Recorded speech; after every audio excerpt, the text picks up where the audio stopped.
Good.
If the leader's all right and the finance director's all right, things are all right in the world. Okay. You ready? Yeah. Right. Ladies and gentlemen, a few minutes late. Sorry about that. Welcome to the executive meeting of the 25th of January 2024. I understand, we do apologies here, but I understand, because I was waiting for Jackie, but I understand that she sent her apologies. That's correct, Leader. We've got an apology from Councillor Hodgson. Okay. In which case, we'll move on to agenda item 1, the minutes of the previous meeting held on the 30th of November. Are you all happy for me to sign that as a correct record of the meeting? Yeah. Okay, thank you very much for that. Item 2, urgent business. I'm not aware of any urgent business. Item 3, division of agenda. There are a few appendices within this which contain figures about capital projects mainly. If we need to, we will divide the agenda at that stage, but hopefully not. But obviously, if members feel that it's important to, then absolutely we will. Item 4, declaration of interest. Any declarations of interest, members? No. Item 5, public question time. There are none, Leader. Item 6, executive forward plan. Members, you've got a copy of the executive forward plan. Are we all happy with that? I mean, obviously, it's got the ones that item agendas that are on today, but then we got the 7th of March and indeed the April meeting as well. Any comments? No? You'll see that we've got an item on the Freeport coming up in the April executive as per the recommendations to the full council last month. Dan. Thank you, Leader. Can I just ask for clarity, and we don't have to sort it out now. On the forward plan, there are neighbourhood plans where you are down as leader for strategic planning, but when the forward plans come to exec, I present them from a planning point of view, so I don't mind which it is, but can we have a look at that in terms of who's doing what at some point? Thank you. Yeah, I'm sure we can resolve that. Very happy for you to take ownership of all of that. That was exactly what I was going to suggest. Yeah. Good, I'm glad that's agreed. Right. Item 7, the council plan for 24-28 and more importantly probably the annual delivery plan for year 1. So can I just say first of all to thank the officers involved in preparing this report. Obviously with the new administration we had new priorities, new ideas, and we have now this is a way to formalise those ideas and priorities within a both a plan and now a delivery plan. I think it's exciting. You know, having been a opposition councillor for 20 years, it's an opportunity to try and put into place some of the priorities and things that I think that we should be doing. That's not to criticise the previous administration, because they had their own priorities, and absolutely right and proper for them for that to be the case. But this is an opportunity for this administration to say, this is what we believe in, this is what we want to do, and this is what we want to deliver. So we've been through it in a number of iterations, both as a new council plan and the consultation. We've now moved on to delivery phase of that. I suppose this is the easy bit in a way, apart from all the incredible work the officers have done in preparing it. But now, in a year's time, we can look back and say, have we actually delivered what we said we'd do? And that's when I suppose we will succeed or fail in that sense. Anyway, I'll leave it at that and over to members. I mean, obviously, this is we're recommending to full council for the February meeting this plan, so there would be an opportunity then for the whole membership of the council to have its say on what I hope that they feel that they can support as a way forward for this council. Thank you. Over to you, members. Any comments?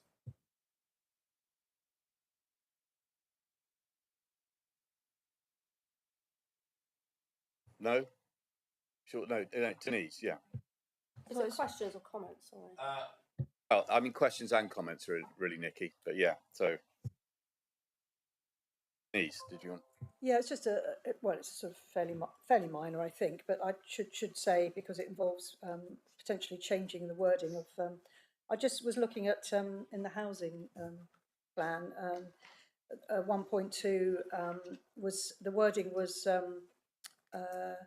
review existing capital programme to ensure construction of council-owned and existing housing association homes is a key part of capital spending.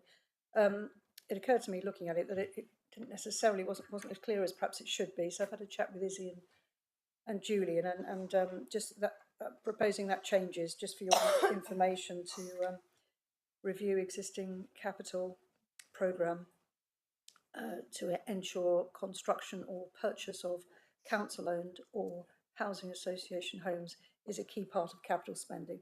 Just in the interest of clarity about what we're doing. Because obviously been through some changes in approach. We've looked at local housing company and things have evolved as we've gone through the thinking about what we're doing. So just to clarify the wording on that. So if anyone's got any questions. No, thank you for that, Denise. I mean, are we all clear where that's Denise, where exactly is that the wording that? It's 1.2. So our initial actions, the second bullet point down. Southampton Council Plan Delivery Plan, Housing 1.2. It says page 57 on the where I am here. That's it. Page 57. Okay. It's not in the. You know, on the Modern Gov Appendix A, it's at page. Yeah, 45. yeah, I've got it. It's Yeah. just my eyesight's not. I've got a rather small version of that. Yeah, no, absolutely right. Are we all happy with that? Presumably, minor amendment. Councillor Callum, that's to make the point that we want to have first refusal on existing housing association stock, is it?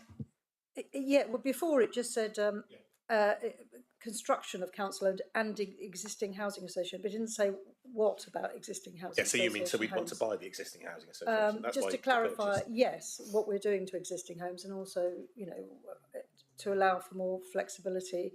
Because we purchase homes as well for temporary housing as well, so it didn't make that very clear. So hopefully it is clearer now. But I'm sure people can get in touch if they're not happy. Right. No, thank you for that, Denise. And I think we're all clear on that now. Jack, I mean, easy mistake to make, Nikki.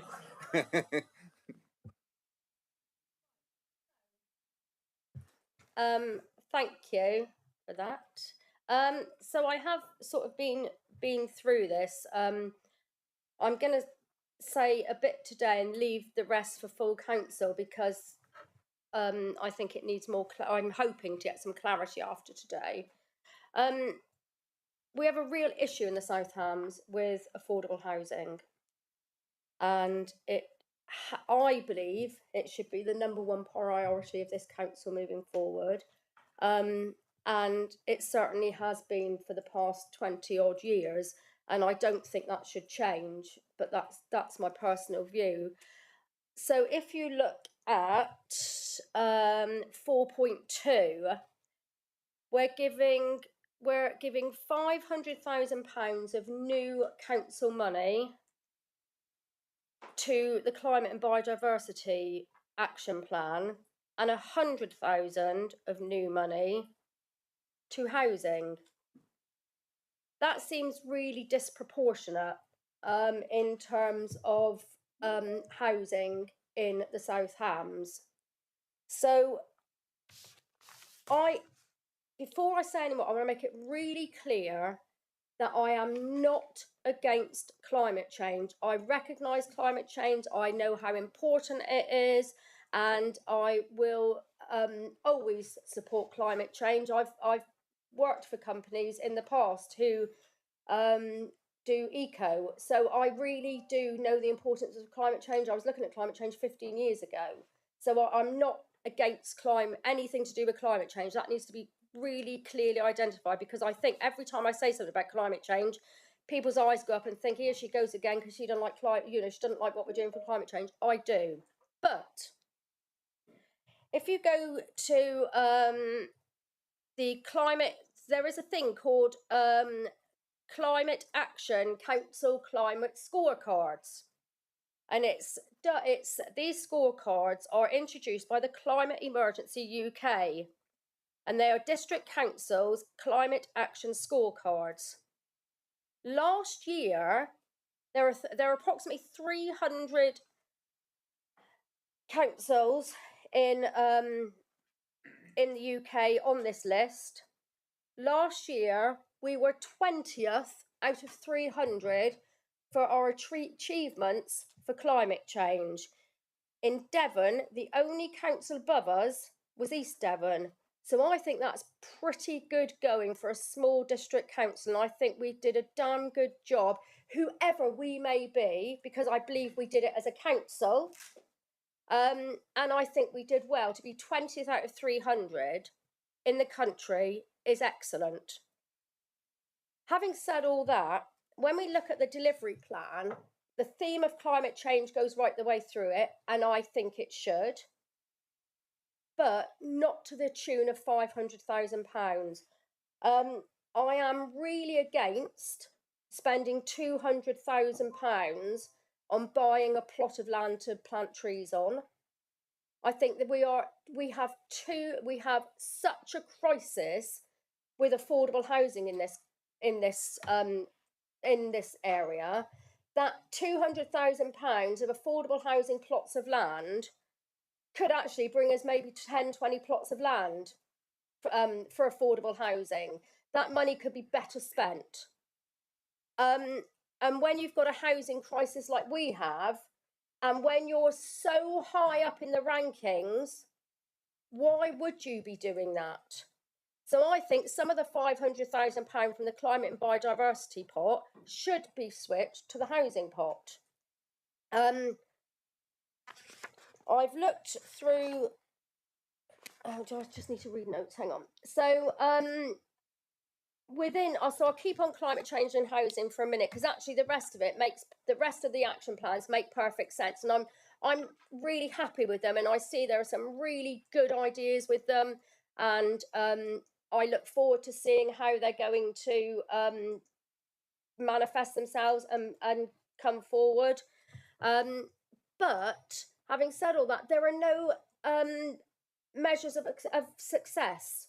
There are no measures within the action plan. So I can't say at the end of 4 years or at the end of year 1 or 2, we don't know how successful this plan's been, because we have no measures against it. So one example I can think of the top of my head is housing. In Better Lives for All, over a 4-year period, we had a target of 500 homes.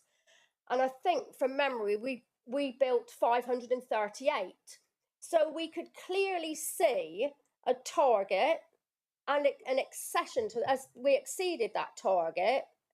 But if you were to have a target here, I don't know if you're gonna reach your target, knock it out the water because you've absolutely blown it apart, or you're going to fail miserably. There are no targets within here.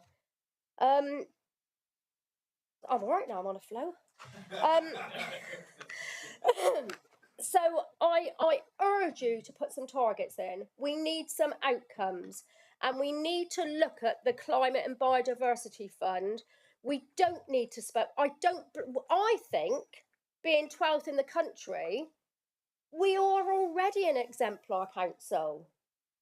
We are doing so well as we are an exemplar council being 12th. It's not always the best idea to be top of the list, because to achieve the top position is going to cost you too much money.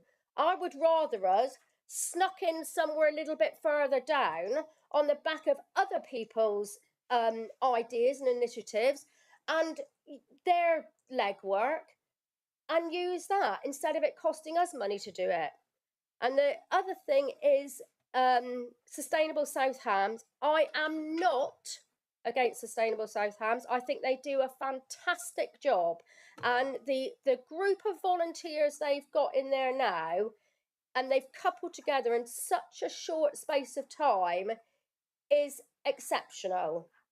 However, we cannot just keep giving them money without knowing what they've spent their money on in the last. So where we've got £42,000, I think it is, in this plan. We gave them that last year, plus another £4,000 on top. But I don't know if they achieved the targets that were set them, because actually I don't know we set them any targets. I don't think we did. But more importantly than that, because I'm not really bothered that we didn't set them targets, but what I am bothered about is that, and I know we probably did get value for money, but I would like to see that we got value for money. I would like to see it written down that from the money we gave them last year as a council, because it's public money we're giving them, and I'd like to see that we got value for money out of our money, and I would like to see where that money was spent. And we would ask that of anybody we gave money to. We ask it of the CAB, we ask it of the CVS, we ask it of the South Devon National Landscape. We always want to see where their money has gone. And I would ask, Chairman, that you ask Audit to have a look at where the money's gone, so we can get that nailed. And that'll be showing residents where the money's gone and showing council members. So that's the only last thing I've got to say is the South Devon National Landscape now was the old AONB, but through the delivery plan, it still refers to it as the AONB. That needs changing. Thank you. If I think of anything else, I'll come back. Feel free, Nikki. Thank you very much for that. I've got Dan and John and Denise. So I'll start with Dan. Thank you, Leader. My question then, for the 24-25 financial year, is it correct that if you include the existing core budgets and grants, we will be spending 2.4 million on housing and 668,000 on climate change, therefore 4 times as much on housing as we will be on climate change? That's my question. Chairman, can I come back on that one? I specifically said new money. I didn't say existing budgets. I said new money. So that is new money that this council is spending specifically, not existing. Leader, I didn't ask in my question. No, that's a fair point, Dan. And look, I'll take everyone else, and Denise wants to say things as well, and then I'll I'll come back. But, I mean, Can I just finish by saying what I didn't say, of course, leader, because I'll leave you to say that, is that you've said it already. We have our commitments and our priorities, and the previous administration had theirs.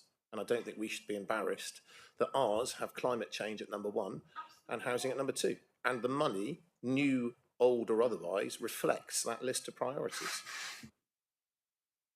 yeah, no, thank you, Dan. John. Okay, thank you. I don't know where to begin with all of that. I mean, I would start with the fact that we have a mandate to spend that money on climate change. I got elected, and I only stood on the understanding that those monies would be available. And I am here because I did get elected, and so and it was in our manifesto. So there is a commitment to spend that level of money on climate change. I mean, and for good reason, because there is a big a big problem to be solved. And with regard to our ranking, I believe those numbers are to do with the council's own internal corporate emissions, and we've done very well on that through the good offices of Adam and Drew and etc. That we've actually managed to drive down the emissions from the council very well, and that's why we're well up the ranking. But in terms of overall, well, most councils aren't looking at outside of their own particular emissions. We are fairly unique in that, I admit. But we're doing that because we need to. And I think, but by so doing, we have a huge opportunity to demonstrate what can be achieved and have a much wider influence as a result. And I could go on about this but I've got a report that I'm going to do that hopefully demonstrates, what we're achieving. No, thank you, John. Denise. Yes, thanks. I was going to make a similar point to what Dan was making, that most of the money comes from, for housing, that is, comes from central government and from things like 106 monies. So it's not really comparing like with like, as it were. But the money that Councillor Hopwood refers to for the Southampton housing offer is just part of what we're doing, and we will. It's early days. We'll see how it goes, what the take up is. If we need to change it, review it, increase funding, we will do that. We can borrow money. We can do all sorts of things, but this is not set in stone. It's a movable feast, and as I say, we will see how this goes, and we can constantly review, and we will constantly review, and we will keep this as a priority. And it's not a bum fight between climate change and housing. Both have been declared as a crisis. Both are a priority, and both executive members and officers will be working hard on both those areas to do our best for our residents, of course. And we'll be talking about the housing strategy a bit later on in the meeting. Thank you for that, Denise. John. Thank you. I seem to recall, Councillor Hopwood, that at one of our very first meetings of the new council, you'd said you got a screensaver with our manifesto and that you were going to keep a close check on it. Well, our manifesto, we had a manifesto, you didn't. Our manifesto clearly states that we are committed to spending £500,000 a year on climate change. We're going to adhere to that commitment. Yes, you can attack it as much as you like, but we're going to adhere to that commitment. And just bear in mind, you lost 9 seats at the election. They prefer our manifesto to what you were doing. So you can attack that as much as you like, but it's there, and we will make certain it's delivered. Right. Nikki, do you want to come back now, or do you want me to? Shall I say some things and then just to? If I just say just one last thing, because I forgot to say it in the thing, and then you can answer that. And the cost of living crisis is really a serious issue, and it does not run through this delivery plan at all.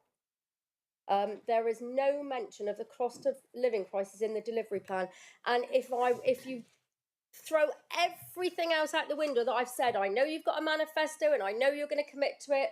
I don't agree with it, but that's what I'm here for. But please, I ask you to put something in there about the cost of living crisis. It's a really serious issue. The South Hams always comes over as being an affluent area, but there are pockets of deprivation within the South Hams, and we need something in that. We need a section in this delivery plan about the cost of living crisis. Thank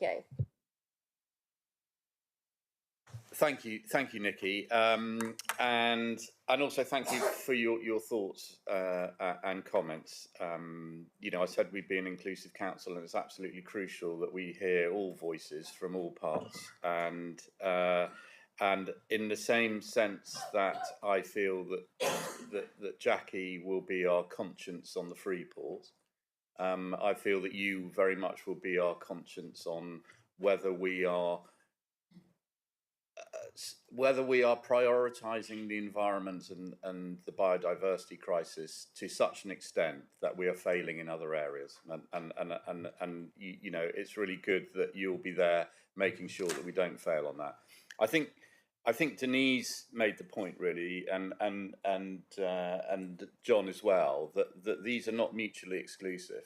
And I think that what we felt as a new administration is that we needed to have a gear change in how we deal with climate change and biodiversity. And in that sense, we needed to find new money to fund the various projects that we were going to bring forward. So, you know, I respect your position that you feel that 500,000 would be better spent on housing. Personally, I think we can do both. And we've got within the capital programme there about funding of various capital projects, be they houses to support refugees or the block of flats in Kingsbridge to support the homeless. Those are all big spends which will come out of our capital programme, and so don't necessarily, you know, and you could argue that they're part of the 2.33 millions there. And what I should say as well, and likewise with the climate change and biodiversity, that if projects come forward, we are in a position as a council to borrow money. And if a capital project comes up that we need to borrow money in order to complete and we support it, then we will. So I don't think one should look at this as this is it. There will be other opportunities, I'm sure, that will come forward. But, you know, I respect your position, and I hope that throughout our administration, you will be continually reminding us that we need to make sure that we're not jettisoning everything else just on the altar of climate change and biodiversity. So that's fine. But also, you know, we did say we were going to do it.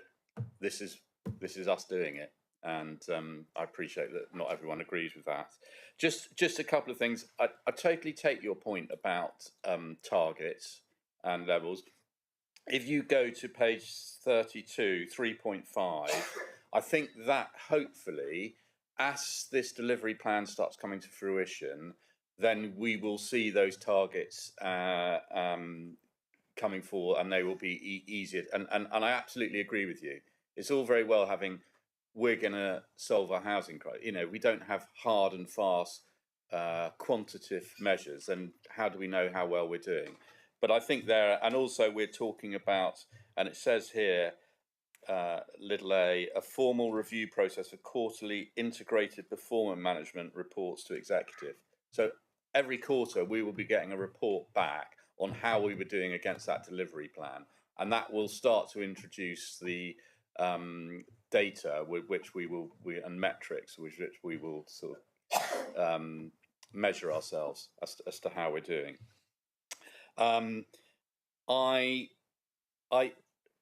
Look, I understand what you say about things like Sustainable South Hams, and one of the problems that we've had as a council probably is that I think we've been too, when we talked about citizens' advice or the CVS, is that in a way we've been too fixated on the cost and not the value of it. And so I think there is probably a body of work that needs to be done, that when we look at things like Sustainable South Hams and indeed the CVS and the CAB, it's like, because it's very hard to monetize some of the value that you get from these organisations. I mean, Dan and I were at South Brent Community Centre yesterday, and John, and it was quite inspiring, really, some of the work they were doing and the support they were giving to some of the most vulnerable people within their community. But it's quite hard to monetize that. It's quite hard to say, oh, well, I mean, it sounds very mercenary, and I think there probably needs to be a way of doing that. But if we can do that, then we will understand better how the partnership working with these groups, and I'm including Sustainable South Hams within that, how actually it does make a bigger whole, as in WHOLE, not a bigger thing that you fall into.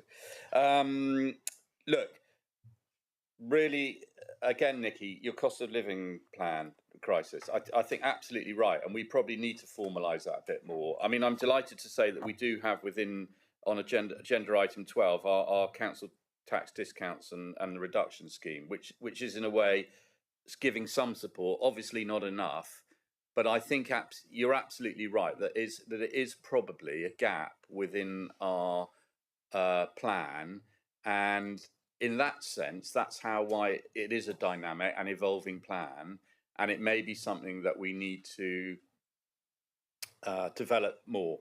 And I accept that criticism, and I think it's something that we can work on better. And it's a discussion that we might want to have outside of this meeting. But absolutely, you're right on that. Thank you for the thing about the AOMB, South Devon National Landscape. It's going to make a big difference. Changing the name.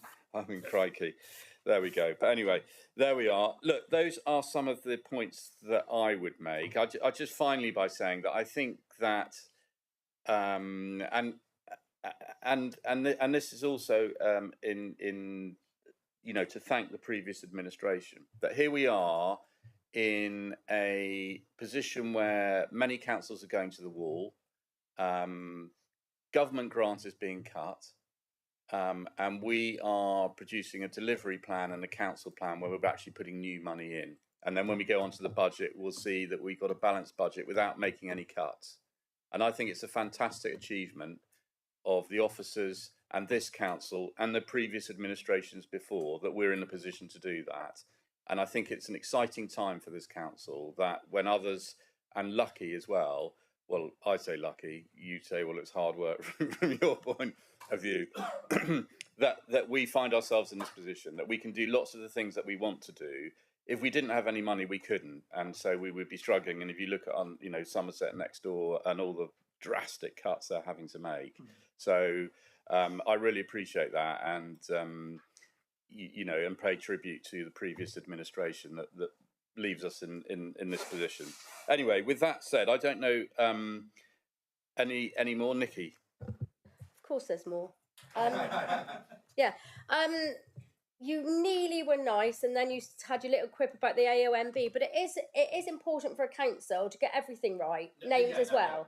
So I just want to say that it might not be very important, but it just needs to be done. Nikki, it wasn't a criticism of you. It's just a criticism. It's just what winds me up is I don't know how much money it's going to cost AOMB units across the country to change their name. Yeah, I completely agree. Changing the names. I mean, that's what I was criticising, not you at all. No.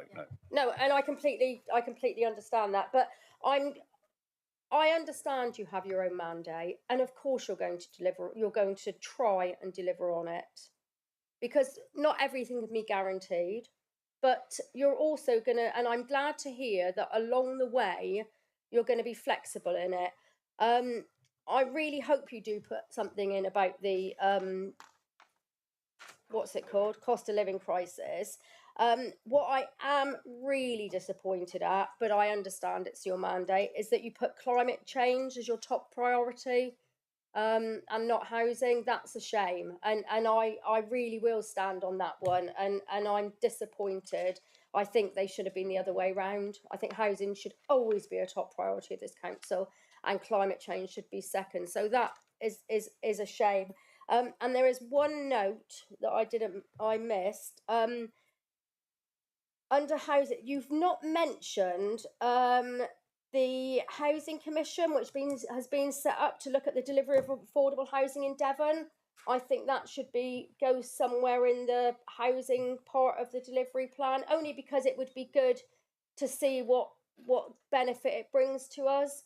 But no, all that I'm saying is not, well, it is, I suppose, criticising you, but I will not fall out with you over this, but I will always say my point of view, and I'm now in your position, and I had to listen to you for hours and hours on end. So trust me, you'll be doing the same. That's fine, Nikki, and I look forward to it. And I think you're right about the Housing Commission. It's probably an omission on our part, and we probably need to integrate that more. Thank you. Denise? It is mentioned, it's in the housing strategy, in the detail, Oh, where? in the housing strategy, which is Oh, I slightly didn't see further down. it. I missed it. Well, you see, you got to look. Not, Uh, there's no one that's looked more through this than me, trust me. well, Where is it? Where is it in there? in the housing strategy, not the council plan. Oh, it's not in the delivery plan. It's in the housing strategy that we'll be working in tandem with the It's Devon in the Housing level of Commission. detail below, I think, is what. I don't know where she is. The housing strategy, which is item 9 or. But it's not in the delivery plan to It's measure. not mentioned. So that's completely different. They're two separate items. It can be put in there, but it's definitely in the house. Yeah, but it's housing not in detail. your delivery. Also, I'm not sure. We haven't ranked our priorities as 1, 2, 3, 4 anyway, have we? Councillor McKay has just said climate change is number one. It Our appears, number one it priority. appears as number one on this, in the sense that you have to put something at the start. Yeah, that doesn't mean Well, there's a that's what ranking there. Councillor McKay said. It's our number one priority. Let's not argue about that. I think the point Our is top priority. they are, the environment and biodiversity crisis, housing are our top priorities. And Nikki, you've made it absolutely clear that throughout this administration, you will be making sure that we don't lose sight of our housing priorities in the face of biodiversity and climate change. And good. I think we will be a better council because of it. Bernard. Thank you, Julian. I don't know if I'm meant to butt in on this or not, but do we get any clarification on the climate fund or monitoring of the climate fund to $500,000? Because I know the past council put in nothing towards 480,000, I think, in this, and I don't know if there's a residual on that you could pick up on this $500,000, or whether we get any sort of clarification where this money's spent. That would be, because it's £500,000, and I don't think you can buy a better climate, but you can actually look at it. Thank you. Yeah, thanks for that, Bernard. When John makes his, John is doing a verbal update, and I think it'd be quite interesting to for John to articulate how we will be measuring our success or failure in that sense. I mean, there is some baseline data about our carbon output as an authority and how we intend to improve upon that. I mean, John has some incredibly ambitious targets that he feels that we need to achieve, not a case of hope to, that we need to if we are to halt this. So, but I mean, John, I don't know if you wanted to say now or come back. Can I do it when mine? Yeah, when he does his bit. Are you okay with that, Bernard? And then obviously feel free at that point to come back in. You're here. I mean, obviously these are recommendations to full council, so you will have the opportunity at full council. John. I think it's important to remember that all of these, all these items are going to be put to overview and scrutiny for scrutinising. That is the place where the performance and the outcomes are challenged or looked at. So that is why the overview and scrutiny committee is there. So the opportunity to look at this and to go crawl over it will be given to all members, the members of the overview and scrutiny, and quite obviously other members attending. We mustn't forget that. So it's not as though, this is, we're riding off into the sunset and see you when we spent it all. It's not like that, Dan, thanks, John. On the back of that, it might be that we need to ask someone else to present the KPIs, Councillor Hopwood, if you're going to find it difficult to do that at ONS. Chairman, I'm not going to find it difficult at all to present the KPIs, thank you. I would willingly present Yeah, them, I can thank see you. Yeah, no, absolutely. Well, you look good about it. Neil. Thank you, Leader. Just a couple of points on reflecting on your point, Councillor Hopwood, around particularly cost of living. One of the things in the delivery plan is the formation of a community development team, because actually what we found through the cost of living response was that actually our partnerships were key to that response. But we can bolster the wording around that in the delivery plan, but that community development team will be key to fostering those effective relationships with key partners such as Citizens Advice, who are on the front line. So we can certainly strengthen the wording around that in the delivery plan. And in terms of the reporting to overview and scrutiny, the intention is that each lead member will bring those deep dives forward. So you'll have the lead member presenting that. So it won't be Councillor Hopwood presenting that, but the lead members will bring forward their own themes. Obviously, Councillor Hopwood will be bringing forward the core council services theme when we get to that one. Okay. Excellent. Thank you, Neil. That's very helpful. Mark. Thank you, Chairman. I know this is sort of, a first, it's a start, it's a new administration. I welcome this document. What I have welcomed is the open discussion in this executive on it and the sort of clarity around points. And I think it is important that the open discussion on this continues, because this is a living document. I'm really pleased that as a council, we've actually managed to find money. And as you said, Leader, we're not cutting back. We're in a much better position. So I think that is, an excellent position to be in and an excellent start. And I think it is beholden on all councillors to consider this plan, to look at it, to look at their communities, to look at how it's being implemented.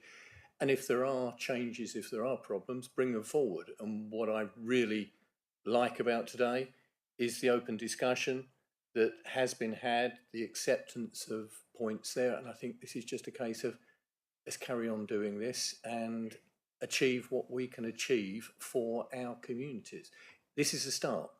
And, whether there are clear measures and clear achievements at the end, I think after a year, we will know whether we are delivering on this. Hopefully we will be, and hopefully we can build on it in future years. But I'm pleased with this. Thank you, Mark. Much appreciated. And I think what you say about all councillors, it is a living document, and their comments and input is welcome. Don't have to agree with us. Sometimes we're going to have to agree to disagree, but I'm sure that there will be occasions when we want to put, that ideas will come forward from other areas, and we think, yeah, absolutely, this needs to be part of our plan going forward. So thank you anyway. Neil. Thank you, Leader. Councillor Thomas has just reminded me that our community development manager, who joined us this week, is sat at the back of the room. So just to introduce Susanna Hunter, who will be leading that team for the councils moving forward. Hi, Susanna. Welcome. Very nice to meet you. And I'm sure you will become an integral part of this council and our way forward, because working with our community and partnerships with our community is to the front and foremost of how we want to act within this within this council. Thank you. Right. Any more? No one up there. We've got the recommendations. So we've got the three recommendations. So we've considered the plan and delivery plan, and now with a few slight amendments. I think they're hardly seismic, but a few emphasis here and there that Neil's picked up on. We recommend. Do we need to add anything to the recommendations, Darryl, in that respect? Excuse me, through you, Leader, what I was going to do when the minutes are turned around is make that a subject to the tweaks I suggested at the meeting, which will be a discussion point in the minutes. So it'll be a subject to, but of course they'll be incorporated into the delivery plan and the wider plan before it goes to the council in February. Okay. Yeah. No. Thank you for that. Okay. With that sort of rider, so we've got the recommendations 1, 2, and 3. Could I have a proposer for those? Dan, and a seconder? John. So all those in favour, please show. That's 7 in favour, I think. 6 in favour, I think, Leader. And those against? And abstentions? with one abstention. Thank you, Leader. Thank you very much. Thank you all very much. And we move on to agenda item 8, which is the draft revenue and capital budget proposals for the next financial year, 24-25. Just again, you know, I think that in these difficult times, it's great that we're being able to put forward a budget without cuts. That we are recommending a council tax increase, which is disappointing, but we find ourselves in this position. I don't know if Lisa, if you wanted to add anything to it. I'd just also to thank the advisory committee. Mark, I think you chaired that, didn't you? For their comments and input. That was all excellent. Anyway, Lisa, I'll just hand over to you if there's any comments you'd like to make. Thank you very much, Leader. Yes, just thank you to members really for going through the budget report, both at the members' briefing, at the Budget Advisory Committee and the previous executive meetings. These are the proposals that would go forward to full council on the 15th of February. Just also to say that there was an announcement yesterday that members probably may have seen from the government, and that was in response to the consultation on the local government finance settlement. And part of our response to the consultation was we were asking government to increase the minimum funding guarantee from 3% to 4%. And what was announced yesterday was that the government are going to do that. They're going to increase minimum funding guarantee from 3% to 4%, so that was pleasing to see. And they will put a small amount of extra money into the Rural Services Delivery Grant. Unfortunately, we don't know what that means for us in terms of whether that means some additional funding. We won't find that out until the government lay the final finance settlement, which is likely to be in early February. So until we see the methodology, we don't know what impact that will have on our figures. But that, hopefully, if that comes out before we publish a council report for the middle of February, then any changes will be reflected in that final report. But it's likely to be minimal. But it is pleasing to see that the government have put more money into Rural Services Delivery Grant. And have listened to the consultation responses, and particularly that of the District Council's network, which has asked for that minimum funding guarantee to be increased. Thank you, Leader. Thank you, Lisa. But when you talk about those increases, I mean, we're not talking about... It will be minimal. Minimal. Yeah. So tens of thousands, not hundreds of thousands. Yes, that's we haven't seen the methodology, Leader, but that's my assumption. Okay, thank you.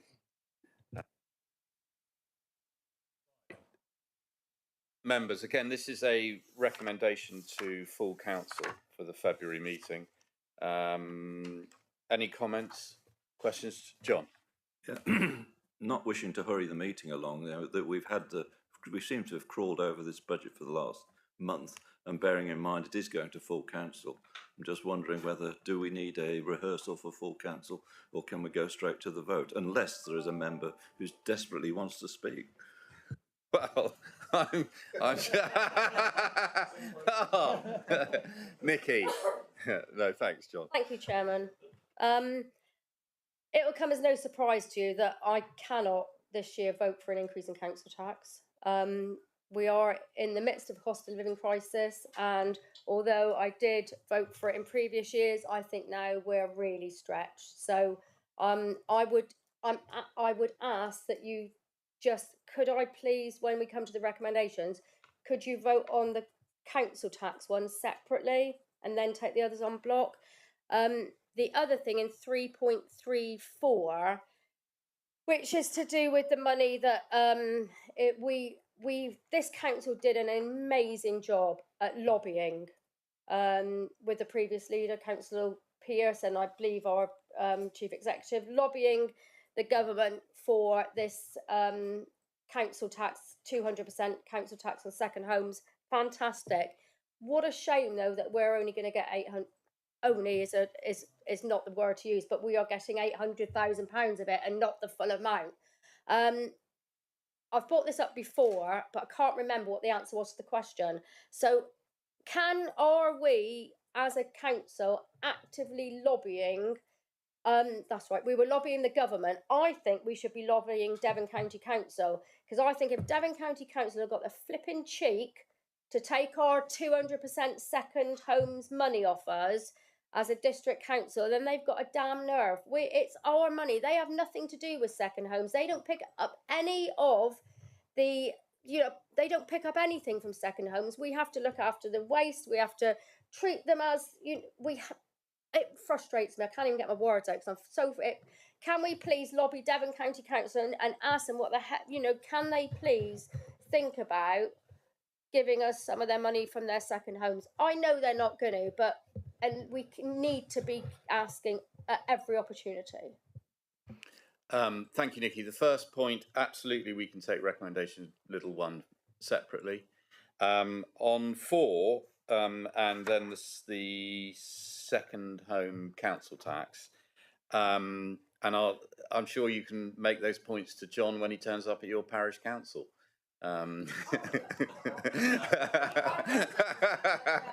Yeah, and I'm sure he'll send his regards too.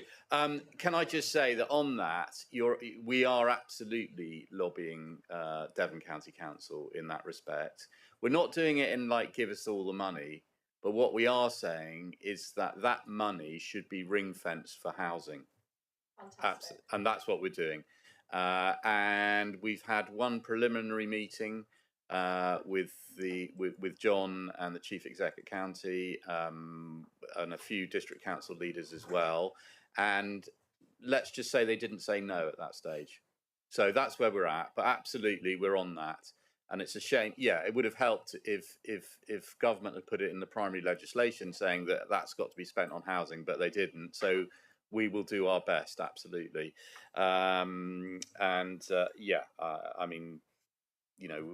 we'll let you know. Follow this space. I think it probably may tie in a bit if John's very keen on John Hart, as the leader of the county council, I should say.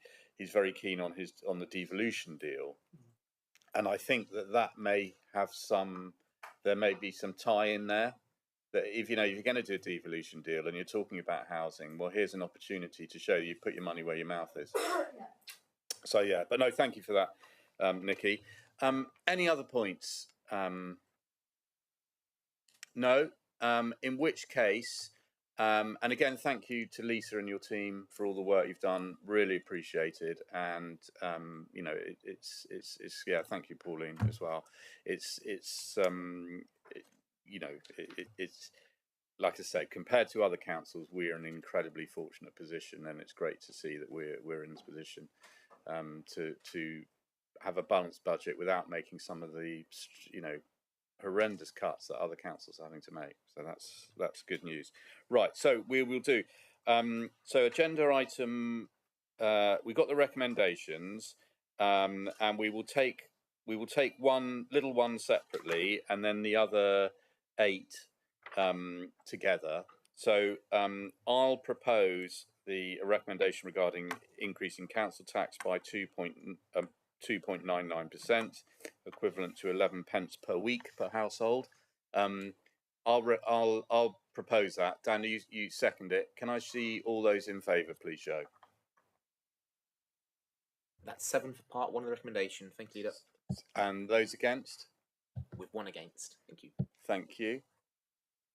6 and 1. 6 and 1. 6 and 1. Yeah. And then I will propose items 2 to 9 on this paper. And Dan, thank you. Second that. Can I show all those in favour of 2 to 9? Please show. That's 6 in favour of those. Thank you, leader. Those against? And abstentions? With 1 abstention. Thank you. Lovely. Thank you very much. Excellent. And obviously we'll probably have a much fuller debate on that at full council in February. Right. Housing crisis update. Denise. Right, so And yes, this here is comes to do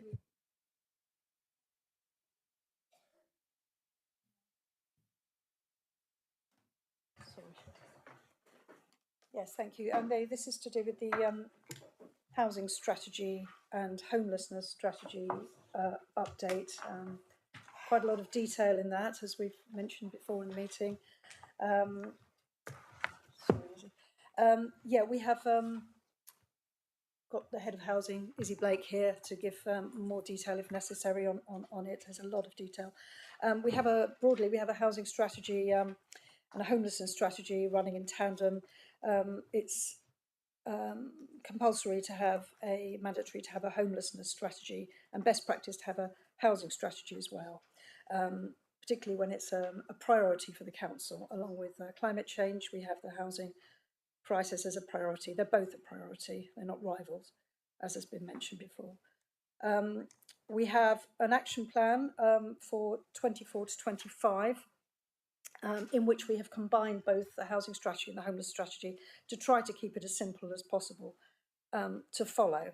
And we've had a housing advisory group, 2 meetings of that group, and in the most recent one, members have made some comments, and we've listened to those comments. For example, we've put a column in which talks about who's responsible for doing what, which hopefully makes it clearer as well, which department, and if it's not a department, who outside the council is responsible for doing what. And with the housing strategy, we're encouraging provision of wide range of housing, social, shared low-cost ownership, housing to help the elderly, disabled live in their own homes, gypsy traveller site options, self-build, ensure homes are warm and energy efficient. The homelessness strategy helps rough sleepers, people with extra needs, and ordinary families and singles and couples who find themselves without a home. We try to address the issues early to prevent homelessness and support the homeless and find people somewhere to live. And if they do have complex needs, we work with partner agencies. We have got, in one of the appendices, we have achievements or what's been done in 22 to 23. So that's under the previous administration.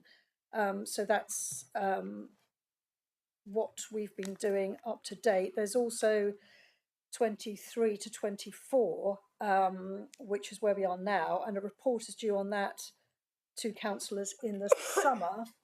I hope you're with me so far. And then the final appendix is 24 to 25, which is what we're going to be doing. And I will focus on that one, and then we can, anyone's got any questions on the previous one, then they can speak to me. But I'll focus on what we're going to do. I think that's probably best plan, and that's what the housing advisory group looked at as well. Best to look to the future, not to the past, perhaps. So some examples, there's pages and pages of this, which I'm sure you've all looked at closely, and they include, for example, ensuring maximum uptake of the home upgrade grant, which provides more energy efficiency for people's homes. Supporting independent living in people's homes, as I've mentioned before, and that involves working with Devon County Council and obtaining disabled facility grants.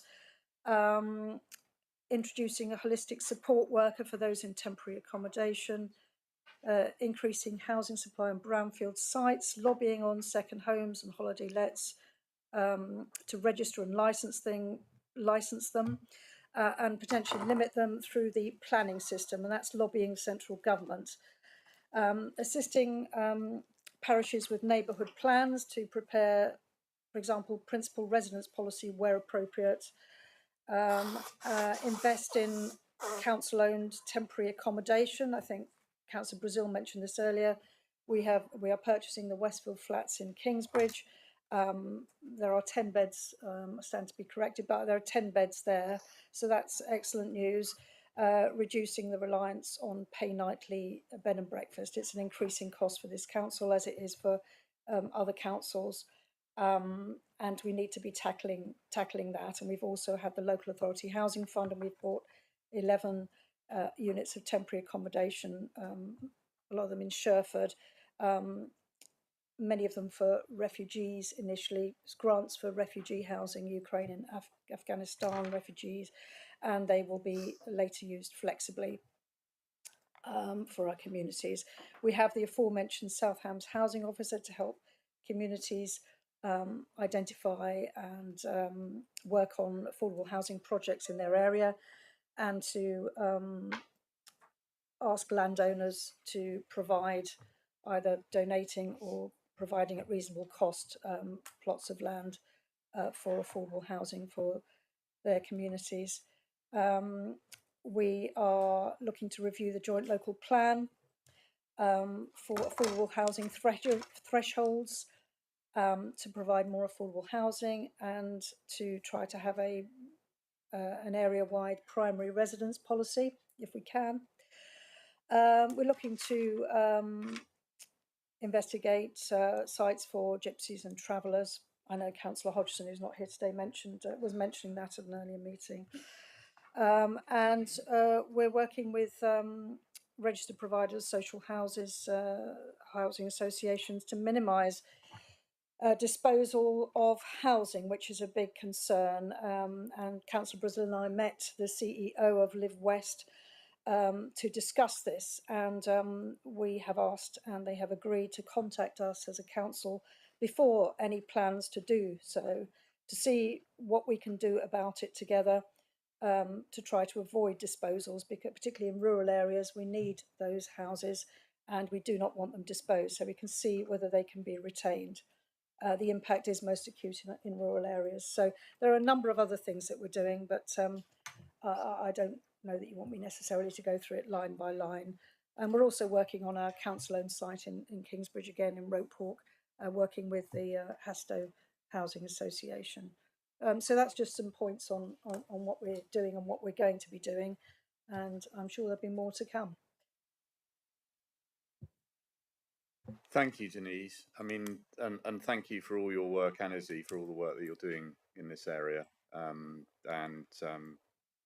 You know, I think it does show that we are absolutely trying to do our best, and following on from the good works that Judy and the previous administration did. And you know, I hope that she would think that this is the right way forward as well. Just on that, I mean, obviously there's the St Anne's Chapel, classic example, you know, that we were fortunate enough to open, but I think we should say thank you to, pass that thanks on, Nikki, I'm sure, you know, that. But also just on that, to say fantastic work by the officers in respect of the grant that we've got from Homes England on that. Thank you very much. I mean, it's made a massive difference, and that's more money that we can invest in housing in the South Hams. So thank you. Anyway, John.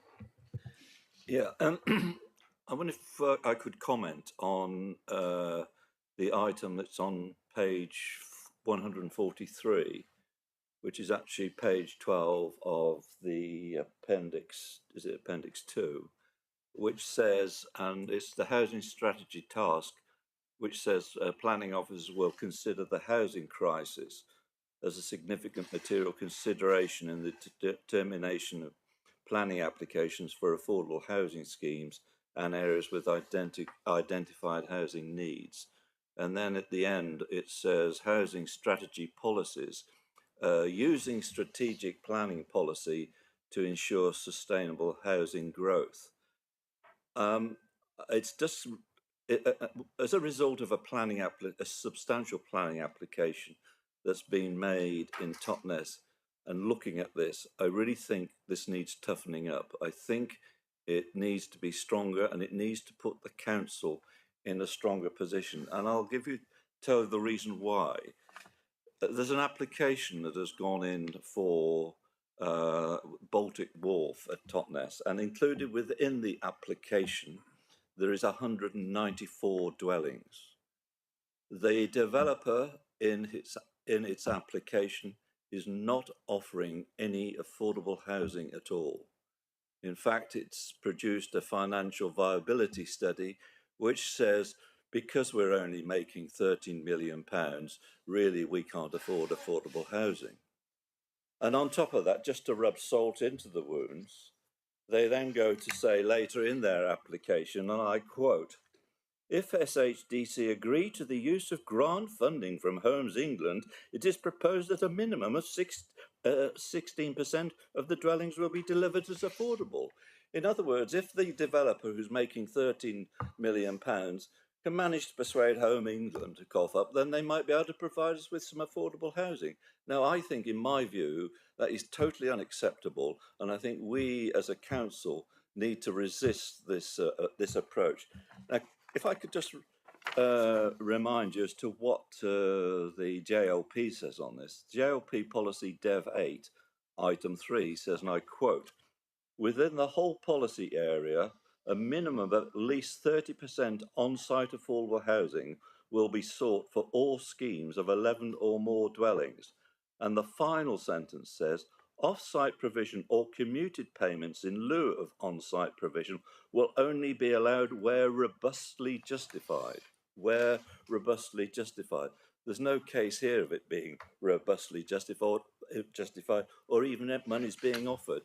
So what I would like to, for the reasons I've just mentioned, what I'd like to suggest at the appropriate stage within this item is that there be an addition to the housing strategy policies at this item, and that so it reads, use strategic planning policy to ensure sustainable housing growth, and in particular, the strict application of JLP policy Dev 8, item 3, relating to the requirements for a minimum of 30% affordable housing in schemes of 11 or more. And I think we need to emphasise that that is not only a planning policy, but it is also a housing policy. I think we need to stress that, because I just think in the past there seems to be some evidence of us being too soft as a council in applying this policy. So when it's the appropriate stage, I'd be happy to propose an addition to that part of the action plan. Thank you, John. I think Dan wants to. Yeah, thank you, Leader. Very happy to agree that, Councillor Birch, and very happy to offer whatever support from a planning portfolio point of view on the specific case you're talking about. All I would say was that in terms of the strategic task, planning officers will consider the housing crisis as a significant material consideration in the determination of planning applications for affordable housing schemes. I can think of an affordable housing scheme, the Community Land Trust in my ward, where officers were minded to refuse, but on balance, recommended approval because of the housing crisis. The point being that on a CLT, a Community Land Trust affordable housing scheme, that's where this balance would be applied. I'm not sure this policy would necessarily apply specifically to something like Baltic Wharf, but it would apply to affordable housing schemes. That said, I'm happy to support what Councillor Birch has requested, if that makes sense. Thank you, Dan. Nikki. Thank you, Chairman. It's funny that Councillor Birch mentioned Dev 8, because I was going to mention Dev 7, which and I would like the action plan to use Dev 7 as well, because Dev 7 is for schemes that mostly are in the Plymouth area, policy area, and I think this revision of the joint local plan that's within this strategy is the ideal time to make sure that we get 30% affordable housing. Why would we have wasted I feel if we don't stick to the 30% affordable housing, I really don't give a damn if a developer can afford it or not. If they can't afford it, then don't build the houses there. It's as simple as that. And I absolutely couldn't care less. I have 2,000 houses coming to Woolwell. I will be absolutely sticking to 30%. I know there's a lower target going to come through. It's damn well obvious because of the affordability of the site. But as a council, we set these policies out in the joint local plan, and I think one of the failures of it is the loose wording around some of the more important policies, which needs tightening up. And also the fact that if we want the 30% affordable housing, if we're going to truly solve the housing crisis in the South Hams, We need to get that 30% affordable housing. If the developer cannot afford to develop it because of our 30%, we'll sell it to us to put our own housing schemes on then, because I don't care if you can't afford it. That isn't what I was going to. I was going to say that, but I've lost my track now. Hang on, it'll come back to me. Right, I think this is excellent. The plan for the next 12 months is really robust, and I look forward to, as a council, us delivering it, because we have, as I've said previously, a serious housing shortage of affordable, truly affordable local housing in the area. So I will really look at this over the next 12 months, and with a good wind behind us, I can't see why a lot of this can't be achieved. So it's a damn good strategy, as you would expect from the housing team with Councillor O'Callaghan, and well done to everybody involved. But the 30% affordable housing, we need to be racking up some publicity behind this now, to say that we as a council will not accept developers saying they can't afford anything. Thank you, Nikki. I'm just going to make a few comments now. I absolutely agree, and I've always thought the idea that 30% is the bottom line, and it's, you know, at least 30%. It doesn't say, you know. In fact, they should, you know, we should try and aim for more. I have to say, I'm very nervous about changing a policy or trying to put things in policies, particularly when a specific case has been brought up in this meeting, that we would be done for predetermination. So I don't think this is the right forum for us to be reviewing the joint local plan. No, it's not. No, I accept that it's not. I'm going to put my glasses on so I can read that properly. But I think the gist of just saying that we, you know, that we will be seeking to confirm and strengthen the 30% affordable housing in schemes of is fine. But I'm just nervous that we trying to change the joint local plan. We're not changing it. No, we're not. But look. Julia, from my experience, if it helps, we don't. As I said, I go back to what I said. What this is trying to do, the housing strategy task, and Mrs. Blake, correct me if I'm wrong, but I don't think this is talking about the example that Councillor Birch made. It's talking about specific affordable housing schemes like community land trusts. So actually, what's in red isn't relevant to the example Councillor Birch raised, but it is relevant in general terms. So thank you, Leader. So I think the issue here is we absolutely understand the sentiment of the executive around this issue. It's clear that you have a view on this, but we're debating the housing strategy. We're not debating the council's planning policy. So my advice, members, would be to note the concerns with regards to the application of the planning policy within this item. We are committed to a review of the local plan policy, which will be taking place very shortly. And there is a report, I believe, coming to the next meeting, Mr. Brooke, which will refer to the local plan. And if necessary, we can include it within that. So I would prefer that you are able to make an informed decision about planning policy with the benefit of a planning policy report for you. That would be my advice, Leader. With respect, we're not reviewing the JLP, we're enforcing the JLP. We're saying, please apply JLP Policy Dev 8 Item 3 relating to requirements. We're not reviewing it's giving weight to the need to enforce the policy. No, I get that, John, and I absolutely agree, and I think everyone agrees, and Nikki certainly does agree with that. I think the unfortunate thing is because you've mentioned a specific case. If I was, and for those of us that sit on DMC and are involved in appeals and things like that, if I was acting as the agent for that particular application, I would say that that there's an element of predetermination within this application. Look, and I just say we have refused applications that haven't given the 30%. They've gone to an appeal, and an inspector has overturned it and said, no, you can, 12% is all you're going to get, and that's the decision that they've come to. So all that we can, I appreciate that we want to make sure it's only 30% affordable. Sometimes that's not in our hands. I think. Look, we've been told that there's a paper coming to next executive, which will talk about affordable housing and levels and thresholds exactly. But I'm just nervous. If you know how developers work, and we have, there's an appeal that's going on, and their whole place of their appeal is they're saying that this is not about policy, it's about political interference within the planning process.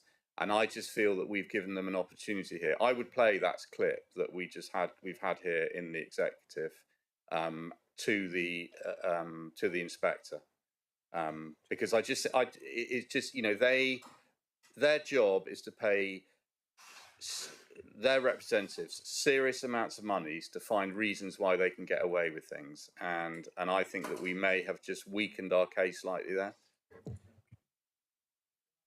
Can I just say, it's not a matter of predetermination. I have made it publicly known that I am against this, and this application should be refused. It's been, I've written 2 articles saying this is refused. I will not be sitting on the planning committee. I've never sat on the planning committee, and therefore it's not a matter of predetermination. It is up to the members of the planning committee not to get involved in this. It doesn't prevent me as a member for Totnes being against this application and making it known to the people I represent. And I will not be sitting on the planning committee. So the fact is, I mention that. It doesn't mention it in the recommendation here. Okay, no, and I can understand, I can hear people's frustration here, and they want to. So what we've got here: agree the refreshed action plan subject to the following addition be made to page 1. Using strategic planning policy to ensure sustainable housing growth, and in particular the strict application of joint relating to the requirement of a minimum of 30% or more. Can I just defer to officers at this stage and what their opinion is? And Mark, as chairman of planning committee, you may have a view on this as well. I mean, I understand if that was it on its own, I really haven't got a problem with that, and I 100% agree with it. I'm just a bit nervous about the fact that it's been linked to a specific case and how that may read. Yeah. Okay. I think David, we've got. Maybe look, I've got David online, so let's hear what David has to say. Okay. Thank you, Leader. I don't necessarily agree it's predetermination, but I do have concerns about the proposal. I understand what the intention is, but I think that as worded, it will potentially be used as being seen to suggest that the council hasn't, when it considers any planning application, applied the correct legal test, in the sense that it appears to be saying it's binding itself to applying that policy in absolute terms, whereas in fact you are supposed to apply the policy having regard to the nature of the applications before members or before the council, and other material considerations. So I think it potentially, the aim conflicts as amended. The aim conflicts with the strategic task, which actually does reflect the statutory test in terms of determining planning applications. So I share your concerns, but not necessarily the same concerns about the amendment, Leader. Okay, no, thanks for that, David. That's helped. No, I take on board what you say, and so that's reassuring that it's not predetermination. I think the point that David's making is that within the policy it talks about 30% affordable housing, but as long as it's viable, and there's a few there are a few sort of caveats about that 30%. So, and in particular, a bit of So I think if you read the, what does it say? I've got it. Is it? Yeah, okay. This is the Dev 8 policy. Okay, so I'll read it again. It says 3.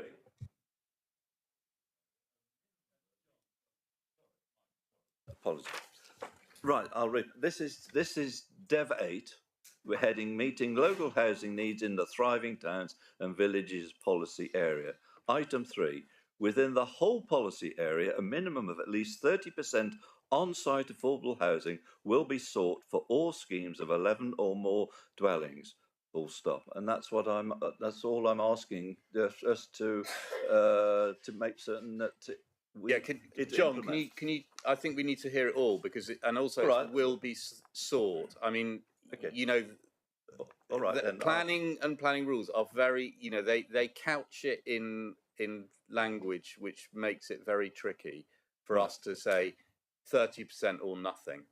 No, it says, well, and then the final, so there's only 2 sentences. So I've read out the first sentence. The second sentence reads, off-site provision or commuted payments in lieu of on-site provision will only be allowed where robustly justified. So that still remains. In other words, if a developer can robustly justify this, that policy, we're not suggesting that be deleted. So that, you know, I'm not suggesting, I'm just saying, let's make certain that this item 3 is implemented as part of our action plan. David, did you want to come back? Yes, Leader. I think we can solve most of the problems by removing the words "the strict application of." All right. So that it reads, so use strategic planning policy to ensure sustainable housing growth, and in particular policy, JLP policy Dev 8, relating to the requirement, 30 minutes, etc. I think that possibly achieves your aim. I'm happy to accept that. Thank you, John. Nikki, did you want to say something? Yes, please. So I was funnily going to say about Dev 8 when John said about Dev 7. So I'd like Dev other way around. So I'd like Dev 7 put in there as well. But when I was going to speak about it, I was actually wanting it put into the actual action plan. So at the bottom of page 141, which is review affordable housing thresholds as part of any plan review process to ensure the highest defendable level of provision is written into the future policy. I think it should be read to make sure that we deliver our JLP policy, our JLP requirements of at least 30% affordable housing. That's what I wanted it put into, rather than although I would support the recommendation, but I wasn't asking for it to be an additional recommendation. I wanted it put in. I wanted that the bottom of page 141, the reviewable affordable housing thresholds. I wanted that to be amended so that the 30% affordable housing was actually in the strategy. Okay, Nikki, that threshold isn't what that threshold is about. Is about the 5 and 10 in villages and towns. No, it's not. Yes, it is. No, it's not. I'm sorry, it's not. Dev, just bear with me. Sorry, Dev 7, which meets the local housing needs in the Plymouth policy area. Number 2, for developments of above 10 houses, at least 30% of the total number of dwellings should be affordable homes without public subsidy. Yeah, no, so what we're saying is that there shouldn't be at least 10. It should be, you know, if it's 1 or 2, right from the start. So the threshold before the 30% kicks in should be, there shouldn't be a threshold. It should be all developments carry that 30%. But I take what you mean about, so look, No, you're sorry, Chairman, but I'm sorry, but that clearly says in schemes of 11 or more in the recommendation. So I'm on sites of up to 10. I understand why we may not be able to deliver 30% affordable, but sites of 11 plus, it is clearly written through Dev 7 and Dev 8 that it's 30% on schemes over 11%, and that over 10 houses, and that is what I wanted when I was bringing it forward, was to put in with that at the bottom of page 141. And I'm sorry, but if Councillor Birch has got his way on that, I want my way on this. Okay, no, look, I'm joking. Nikki, when we're talking about the threshold, we're talking about the threshold at which that policy kicks in. Yeah, Okay, all right. So that threshold says that it's got to be 10 or more. And when you say, look, I'm sure there are reasons why if it's less than 10, they don't have to have the 30%. What we're saying is, no, they've got to have the 30% unless, you know, it's the other way around, that they need to prove as to why they don't have the 30%. Well, no, what that does, no, that doesn't, you're right, because it doesn't talk about the threshold, and we can't start changing the thresholds in this meeting here, because that's a review of the joint local plan, and at the moment it's got those thresholds in there. What this is saying is that what we want to do is when we review the joint local plan, we want to look at the thresholds.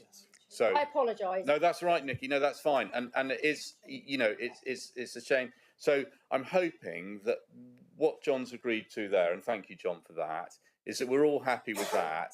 But I think, you know, the mood of this council is absolutely right, that we've said 30% and we mean 30%.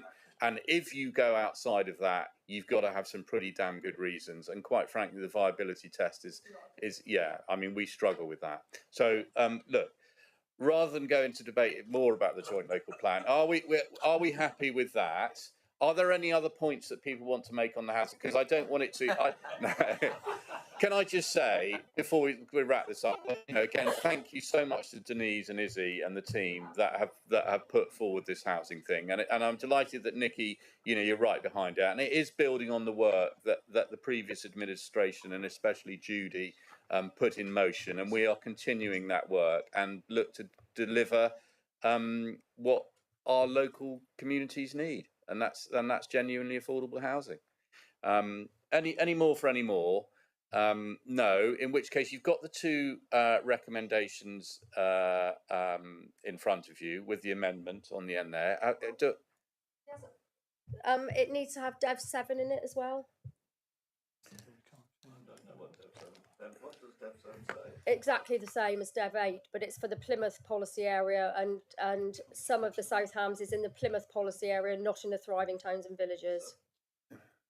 So I haven't got Dev 8 in front of me, but so is Dev 7 referring to Plymouth? Is it the same then? It says the same. It's more or less the same. It's the same wording for the affordable housing part. Yes.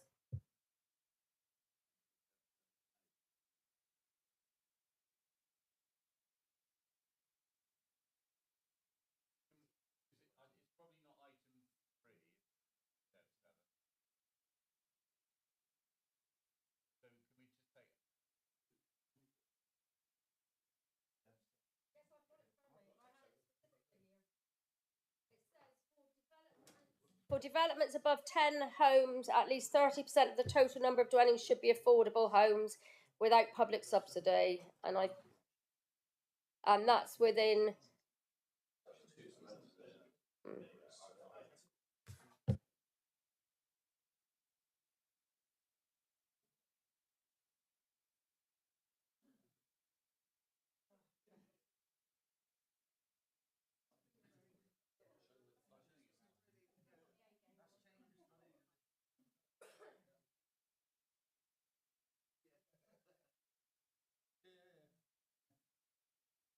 David, did you want to just say something here? Just to help you out. So if you delete the words of 11 or more dwellings, then you can accommodate the two thresholds in both Dev 7 and Dev 8. I think that works. The problem with Dev 7, it provides. Can I just say, I'm getting really nervous about this. That we are trying to review our joint local plan and a housing policy. This and it's not the way. It won't work. It will raise hopes that people think that this is decided now. It's not. We've got our joint local plan. We have to live with it until we review it. We cannot, in this meeting, start changing that policies. And the more we fiddle around with it, the less weight this will carry. And that's what I say. I mean, you know, whatever we say in this meeting will not make a difference to our joint local plan. Can I, having looked at this, I think it's not as simple as Councillor Hopwood said. Can we just keep to what we agreed in the first place, which was the with Dev Dev 8 item 3 rather and not Dev 7. I think there's too many complications with Dev 7. I mean, I think a moment ago we'd got agreement on Dev 8 item 3. Can we keep it at that rather than Dev 7? It's not simple. By adding Dev 7, there's complications. And I apologise, Councillor Hopwood, for not going along with that, but there are complications having looked at it. Look, okay, I'm happy with that as it stands there. Nikki, can I give you an assurance? I mean, Dan and myself have a joint local plan meeting this afternoon, and we will specifically discuss the Dev 7 within that. Yeah, I think we've clearly made our views known. So whether it's in there or not, I'm disappointed it's not. But at the end of the day, I will continue fighting for it. So, and I think we all will as a council actually. And if there's something we are united on, it is affordable housing and the minimum threshold. So thank you. No, well, thank you. Right, so those are the recommendations 1 and 2. Can I have a proposer for those, please? Yeah, John, and a seconder. Denise, thank you. All those in favour, please show. That's 6 in favour. Thank you, Leader. Those against? None against. Those abstained. With 1 Well abstention. done, Victor. Thank you. Lovely. Right. I propose that we have a quick 15-minute break now. So meet back here at 11:45. Ready for John? All right. Okay, so we'll take a quick recess. Thank you.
Right, ladies and gentlemen, thank you very much. Hope you're all refreshed. And so agenda item, are we back on, Steve? Yes. Yeah, we're all back on. John, over to you. Okay. Am I right? So,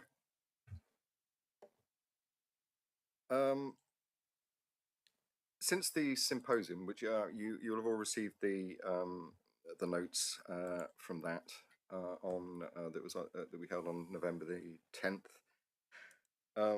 I have been talking to the various delegates, the most important ones anyway. They were all important, of course, but there was some particularly outstanding ones. One was, for instance, yesterday, and I must admit, I used the leader's office for this. I hope I will be forgiven. I met with the man that runs UBI. UBI stands for Only Out of Our Own Backyard, I believe. So 4 O's and a BY. And they run some software that is used by the Apricot Centre and about 40 odd other food hubs throughout the country. And they've got a really interesting business model, and I was basically selling them the idea that this council would like to work alongside them to see how we can promote the local food consumption and production. And clearly the Apricot Centre is a good starting point, and I've been talking to the gentleman that runs that and his wife Marina, who is a regenerative farmer. So there's a lot of activity there. I think that this is going to take about 3 weeks to a month, and out of that, I will bring to this executive a plan that as to how to take this forward, and with some costings. And I believe that in the long term, what might happen, and I'm not saying this is the way it will evolve, but I think it might evolve, that we will set up an arm's length company in order to manage this and take it forward. I don't know whether that is the model that will be proposed in the end, but it's something that I'm looking at with these various partners. Basically, our role will be to coordinate more than finance, I think, and to pull it all together to make it to have a district-wide impact. The aim is, is to drive down the cost of production and distribution. Distribution is the key to all of this, I think. When talking to local producers around the area, a lot of them, even with the Apricot Centre in place, have had to give up on that because they were so small that they couldn't. It wasn't viable for them to take their produce up to Dartington to be then distributed. So there needs to be a model whereby we can be distributing local produce from beyond their immediate hinterland, so that they can get a wider audience, and so that the food becomes a lot cheaper due to the shorter supply chain. It's local food, and the model that the UBI were presenting was very interesting and too complicated to go into here. Really, I wouldn't be able to explain it properly without a diagram, etc. But it certainly works, and it means that farmers get a better deal, and the consumer gets a better deal. They get so that is an ongoing piece of work that is, and I would, like I say, I hope to come back in about a month's time with an outline plan as to how to take this forward. As well as that, I spoke to, I believe that Chris Shears now is on the case with looking at markets. And because I think although there's this whole piece that I've just described, there is also a need to stimulate our local town markets as part of that, because they are surrounded by local producers as well. And although Totnes Market is fairly vibrant, it could be improved.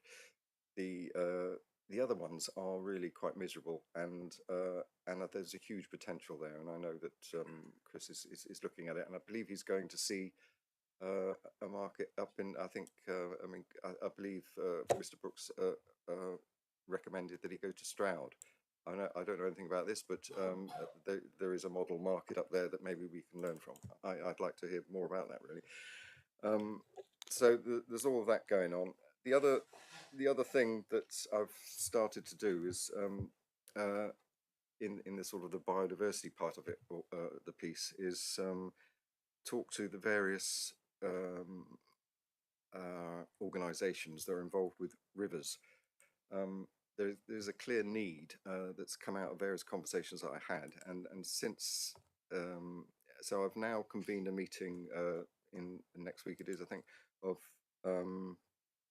oh no, it's a bit later than that. It's mid-February, of the major players: the Environment Agency, the West Country Rivers Trust, the South Devon Catchment Partnership, and the National Landscapes, as we now call it, because obviously they are also involved with waterways and etc. And trying to it's an exploratory meeting really to see how the council can best work with them and possibly help coordinate their activities. There is concern about community, citizens science initiatives and the standardization of how we collect data and collate data, and make sure that all the community groups that are out there sampling our rivers and telling us how bad it is, there needs to be some sort of coordination around that is the message that I've been getting. I will know more as a result of this meeting. There's a couple of other things I'd like to. The Tressock thing, I believe Tressock, the Totnes Renewable Energy Society, Tressock, they are going to be putting PV on the buildings on in Totnes. What's the name of that wharf? No, on the St Mary's Church. No, on the wharf. The blue buildings. Steamer Quay. And they've had a good meeting apparently just recently. I mean, this has been going on for about 10 years actually, this project, but finally to unblock the logjam, and they should be starting something in the next few months, so I understand, on one of the buildings, because the leasehold some problems with leases, and it, although all of them will hopefully have it eventually, was starting with one. So that's underway, and I know Adam isn't here, I don't think, but I know he's been also looking at. Oh, he is here. I don't know whether you could update members on what you've been doing with regard to PV and anything else you've been doing. In fact, you're muted. Yeah, no problem. Hi. Yeah, so we've been looking a bit into solar canopies as well, because that was one of the commitments that new members had in their manifesto. We started to originally look at Dartmouth Park and Ride, working with Bloom Renewables. Doesn't look like that site's going to be too viable for us, so we're going to start looking at some smaller sites on some other assets to see if a solar canopy scheme might be viable on some of those sites. The problem is you need to be able to sell that energy to an off-taker, really. So unless you've got a decent energy off-taker for those solar canopies, the numbers just don't stack up. So that's one of the main things we've been looking at with the solar canopies. And just to touch on the Tressock thing, yeah, it is one of the buildings we're looking at the moment. We're just working with their renewables provider at the moment, just to try and get access to landlord supply and just see if it will work in technical terms, really. But we're quite confident something might work there. I think that's me pretty much done. That's excellent, John, and thank you for everything you're doing. And you know, I mean, I came to the symposium, and I think if we can get that going, and now with we budgeted for a member of staff, and we made dispute about how much they should be, but I think there's a real potential there to make a massive difference, and really quite exciting. Yeah, thank you. I failed to mention the member of staff, but I mean, I think that they are going to be crucial to actually pulling this whole project together. Just one thing. I mean, Bernard asked during the plan and delivery plan and the budget about how we might measure our success. I wonder if there is a plan to have sort of, say, 5 KPIs. You know, biodiversity, carbon. You know, just ways of measuring the tangible ways that we can say, yeah, actually, we've made a difference here. This is what we've done. I mean, absolutely. I want to pull together as a result of this symposium and the dialogues that I'm having at the moment, a plan which is a business plan in the end, with some real targets, some costs. And some deliverables that we'll be able to then sort of use as our KPIs. Okay. No, I mean, Bernard, I don't know if you wanted to come in on that. No, that's fine, John. We're looking at panels and solar heats and everything else. What about the leisure centres? Have they all got it? Or we got 3 leisure centres, I believe, that we're in control of. Have they all got panels? Because that would be an opportunity. Well, I believe there's an intention to put them on, but there is an issue, isn't there? Is Adam probably knows more about this than I do. Yeah, that's correct. There's an issue with Fusion Leisure at the moment, just trying to square some holes around financing and things like that. But yeah, the project's still with them at the moment. Nikki, and then I'm going to bring Lee in because I see underneath. Yeah. Thank you. Councillor McKay, I listen to what you're saying, and I listen every time because we have these updates from you every exec, which I welcome. And you are doing such a good job. I have to give it to you. You've really taken which is a really dry subject, although interesting but God, it's so much. There is so much to climate change and biodiversity.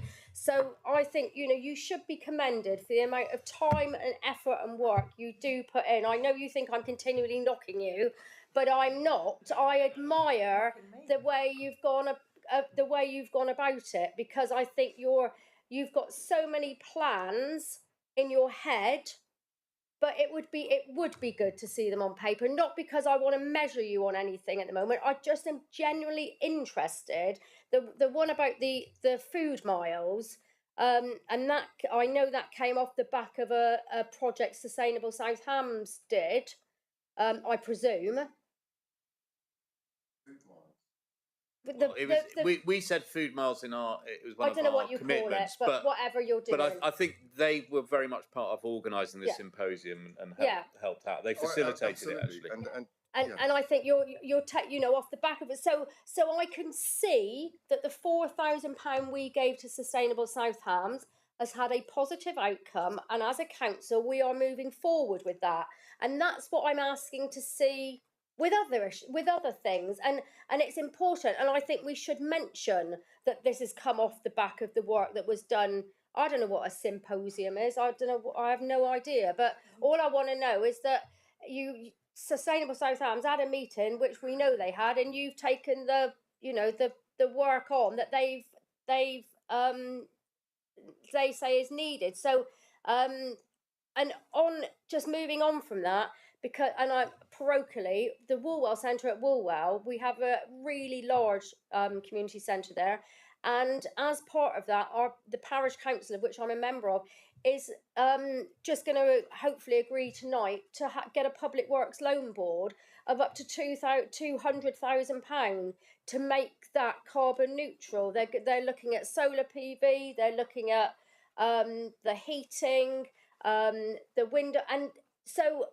I'm not, but it's a shame that, I mean, it would be brilliant if South Hams could sort of get involved in that maybe a bit. And I know I can't remember whether I emailed Adam or yourself a while back asking if there was any money for them, to be fair, so that we wouldn't have to get the Public Works Loan Board. But yeah, I think I think it's great what's happening, and thank you for giving us an update. Thank you. I'm really quite shocked. Yeah. No, no. Thank you, Nikki. But also, Nikki, can you send our? I mean, that's fantastic news about Woolwell doing it themselves, working off their own bat, and if they come across any problems, we'd be happy to try and support them and help them out on that.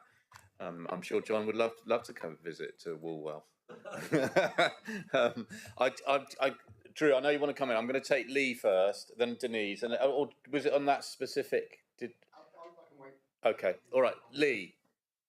Yeah, thank you, Chair. And I want to echo what we've just heard, actually, from Councillor Hopwood. I think there's an enormous amount of activity here, some very, very good things, and credit to John and the team for putting a very good plan together.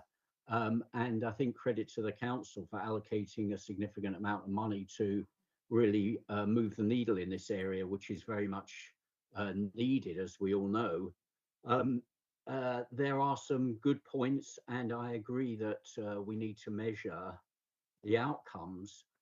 So just to build on that, a couple of questions, because I think we want to see how the money is best used and really makes a difference, a lasting difference. So John, are we also having some objectives around our own carbon emissions? In other words, the carbon emissions from South Hams District Council ourselves? Because I didn't see that. I'm really referring here to the council plan and annual delivery. There's a lot of lines in that, which is great, but I'm not sure we're attacking our own particular emissions. Maybe it's there somewhere. And secondly, how are we engaging on a long-term basis with the community around biodiversity? Because I see you've got a climate expert panel. Do we also have plans for a biodiversity panel, which is something we talked about in the past, I think? Just wonder if that's on the list and I haven't noticed it. Thanks a lot. Okay, starting with the panels,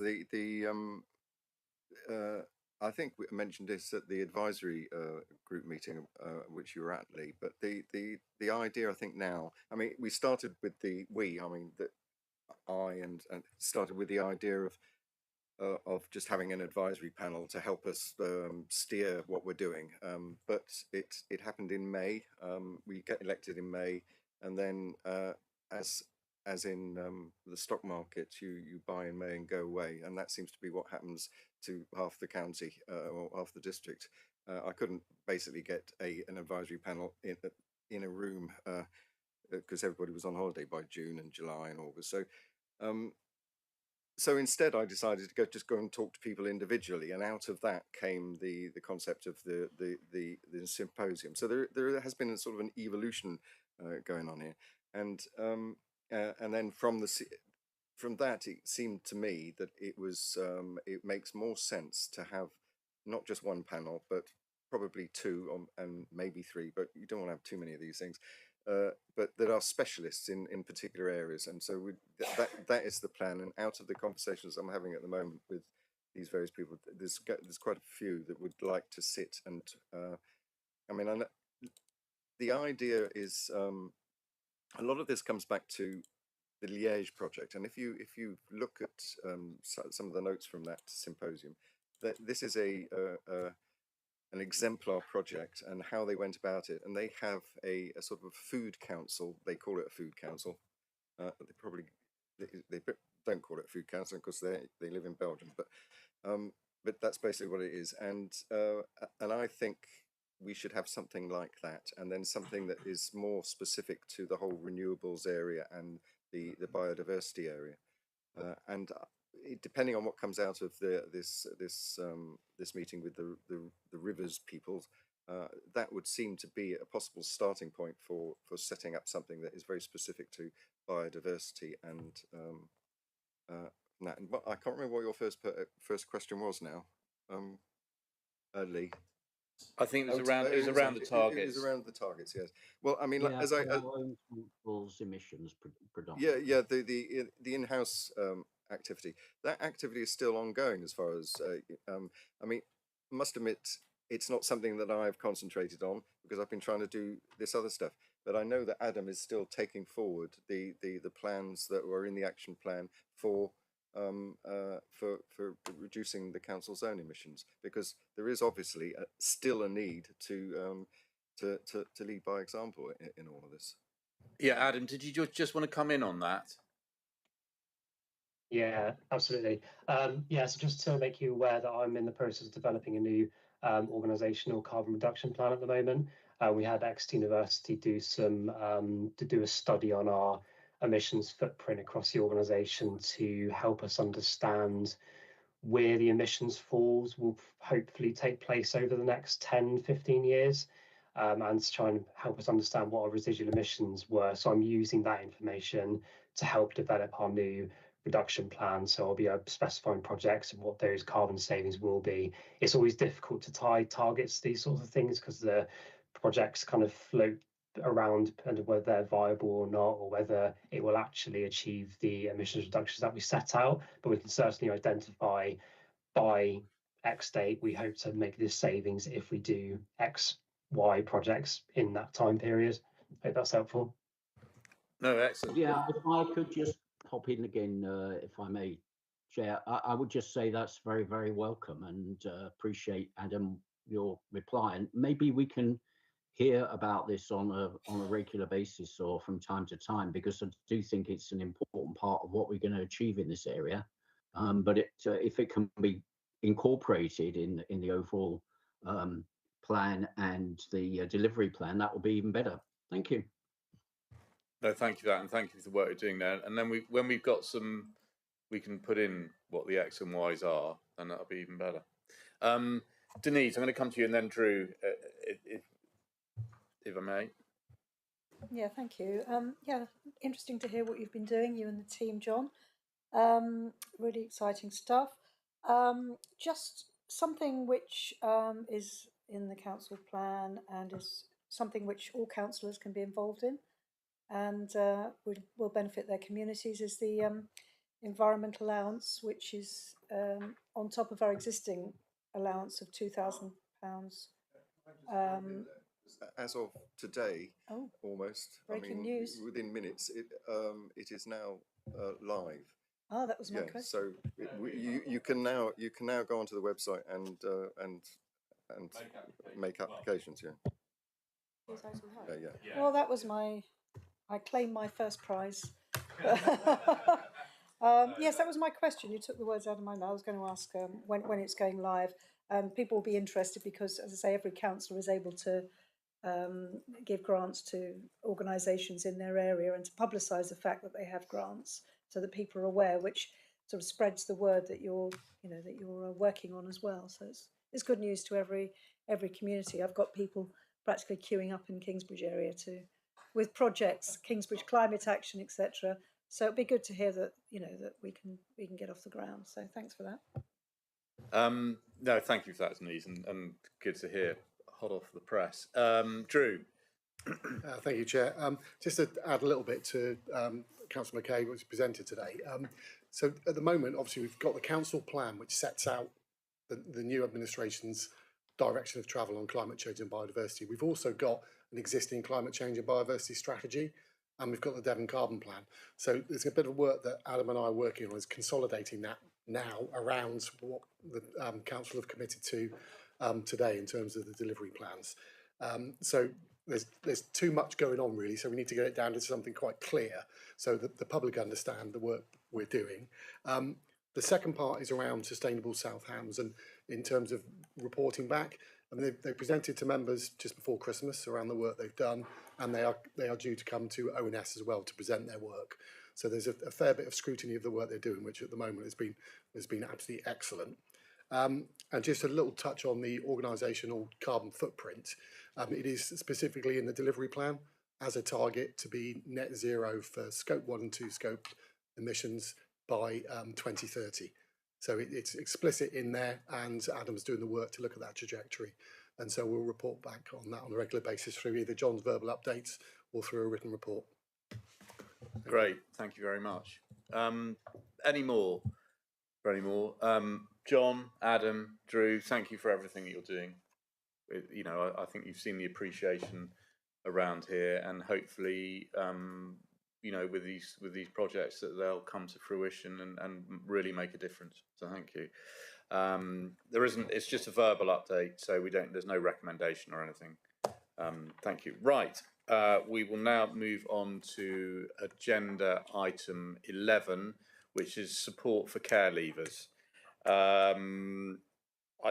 You know, can I just say that I'm really proud that this council is at the forefront of supporting some of the most vulnerable people within our communities, and I've said it before and I'll say it again. I mean, our chief executive has been absolutely instrumental in driving this forward, bringing on board other councils within Devon, and indeed Devon County Council itself.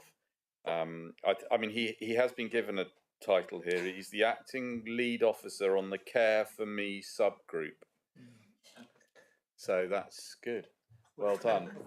Have we got a lanyard for that or a badge? No. But anyway, but thank you, Andy. And I just think, you know, that hopefully that we can all support this. I think it's absolutely the right way forward. And Nikki, it sort of leads in a bit to your, you know, cost of living crisis, that these are the people that struggle the most, and these are the people that we're going to go out of our way to try and support the most.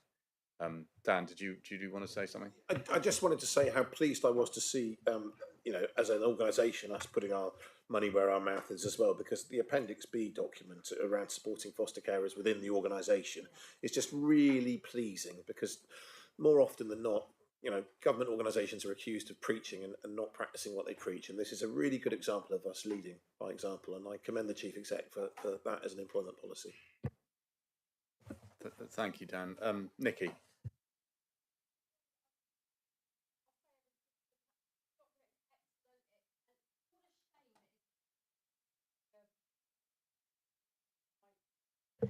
What a shame it's not in your corporate plan, cost of living, because this could have fitted into it really well, and it could have been your first tick. It's a really good. It's a really good document. Well, stick it in then, Nikki. Yeah, stick it in. Well, I want cost of living in there. My only concern is on 3.5, where we as a council are going to offer 2 to 4 weeks paid work placement, which I think is excellent. It's something that can go on a CV. They can have some feedback from professionals as to how they are in a professional environment, what they need to improve on, what they are good at, and I think it's a superb idea. But I'm concerned about the pay we give them. Will that, if they're on benefits, will that affect their benefits? I'm not sure, if I'm honest. Jenny, do you want to answer that? Thank you, Leader. Potentially, yes, it would, unfortunately. So on the back of that, Chairman, I think we need to think really carefully about it, because if it's going to affect their benefits and they could lose an excessive amount of benefits for working for the council for 2 to 4 weeks, I don't know if there's a way we can give them some other form of, I don't know, but I wouldn't like to see it affect the benefits, because benefits are so hard to get in the beginning. If you had to reapply or you had to rejig, then that may cause additional stress. So we really need to think carefully about that one. So thank you very much. It's a very good point, Councillor Hopwood. I mean, I think the point we're trying, what we're trying to do here is to make sure that we overcome the barriers that are particular to this group. So there are all sorts of barriers that this group of individuals have in terms of emotional development and lack of family support in some cases, which makes it much more difficult for them. So what we're trying to do here is to set some policies which provide for that opportunity. What we will do, of course, is we will look at things on a case-by-case basis, and I'm going to bring Mr. Molyneux in a minute, because we have just made an offer to somebody who is a care leaver to join our operations team, and in that case we made the necessary adjustments around that so it worked for them. So I think the point is the policy's there, but actually what it does is to signal an intent, and what we will do is look at the specifics, and if the case was that it was going to damage their impact, have an impact on their benefits, we would look at other ways of supporting them, frankly. So I don't know whether, Steve, you want to come in? Yeah, just to say that the care leaver in question started this week with us, and we have they're travelling quite a way. But to give you an example of some of the things that we've put in place sorting out their travel. So we've paid for their various passes to make sure that they're not out of pocket in terms of travel. And I agree with what the chief executive says. We will look to make sure that they are not worse off. This individual in question wanted to work so that they could contribute to the person that they were staying with, to their household. But what they weren't sure of is whether the role would be suitable for them and whether it was something they wanted. Hence, rather than saying, well, we're not taking you on because we're not sure and you're not sure, we put in that paid work placement to enable them to make the decision that that's something they want to do and pursue and go to a full apprenticeship. But the objective is to ensure that they're certainly not worse off than if they were just sat claiming benefits, and to give them the opportunity to go on to full employment. Good, thank you. I hope that's reassured you to a certain extent, Nicky, and thank you for raising that point. I think it's a very relevant point.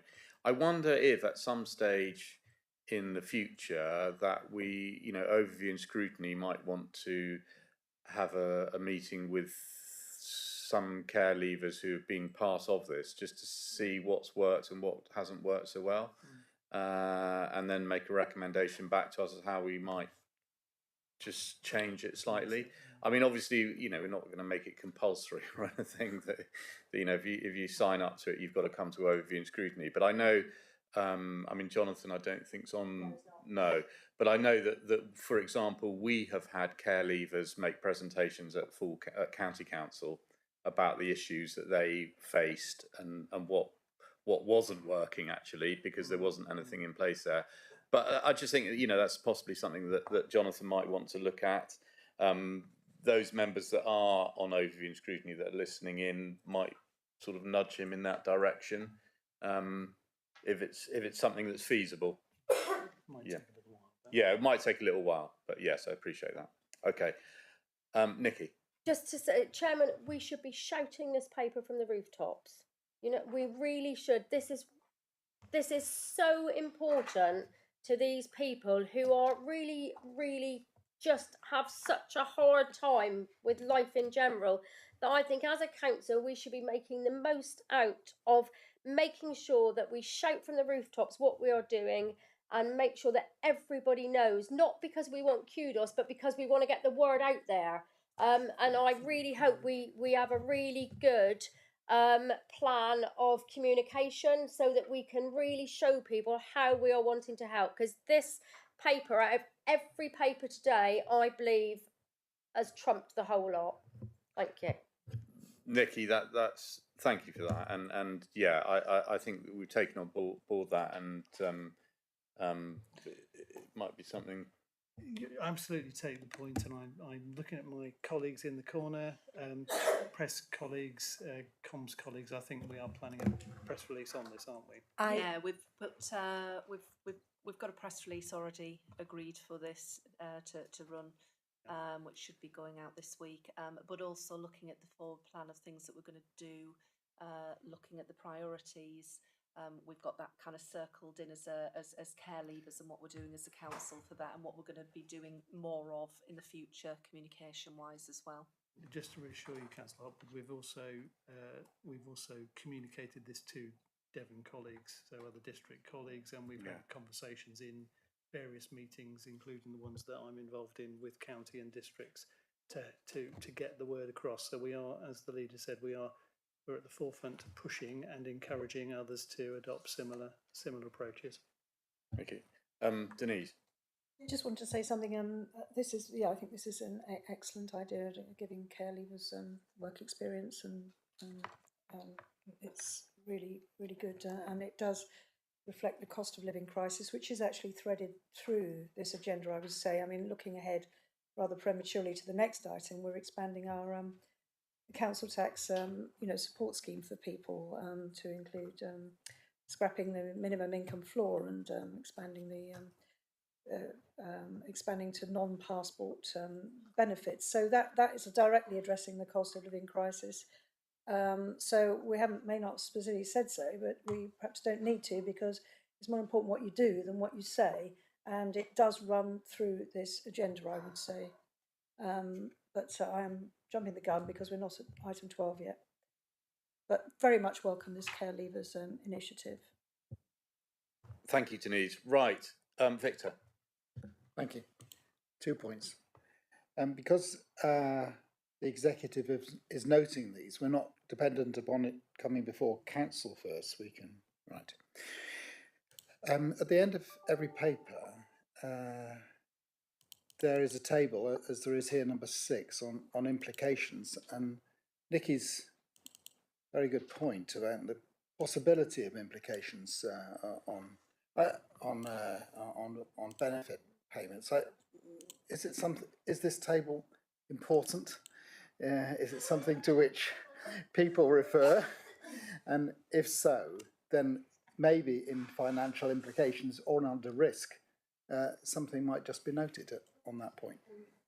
So, well, that's almost a trick question, Councillor Abbott. The table at the back of all of the reports are certainly important. Of course, what they do is to address the risk and opportunity and challenges from the council's perspective, as opposed to the individuals. But I absolutely take the point that Councillor Hopwood's made. We need to also consider it from their perspective as well. So I think the table is accurate when read through the eyes of the council, but clearly it doesn't particularly address that issue. But we will check to make sure with our expert in the room, Jenny, who will make sure that we understand the implications for the individuals and address them as we go. Thank you. Right. So any more? We've got the recommendations 1, 2, and 3. Can I have a proposer for those recommendations? Are we just noting? Is it note? Okay, so we don't need to do any of that. All noted. Good. Move on without further ado. And thank you for your support for that. Agenda item 12, which Denise has rather led us into. So the council tax, yes, absolutely. This is another small way that we're supporting those that need us the most, and perhaps we do need to pull together this thread of cost of living crisis through all our policies. Yeah, no, indeed, Nikki, and it's something that we can look at. So I think it's quite straightforward there. We've gone out to consultation. We've had the feedback. We've followed up from that feedback. And we're introducing the council tax reduction scheme. We've spoken to the other preceptors, and they're all supportive of us in doing this. Jenny, I don't know if there's anything you'd like to add. Yeah, thank you, Leader. Just to pick up on the cost of living point, obviously the proposed council tax reduction scheme will offer additional support to some groups of people that we've identified, including the self-employed and those people with health conditions and disabilities who which restrict their ability to work or the amount that they can work. I think it's also important to remember that last year council uplifted the income bands by 20%. So we're going to take those forward into 24-25, and that means that our scheme remains at least as generous or more generous than a lot of other councils. So I think, it's clearly a way in which we can seek to assist low-income residents through the cost of living crisis. No, thank you for that, Jenny. And it was remiss of me because I should also add that the last point on the last recommendation 4 on to this is that we recommend to council that we because we've already signed up to it once, but we're signing up to it again, just to doing all belts and braces with this, because we need to.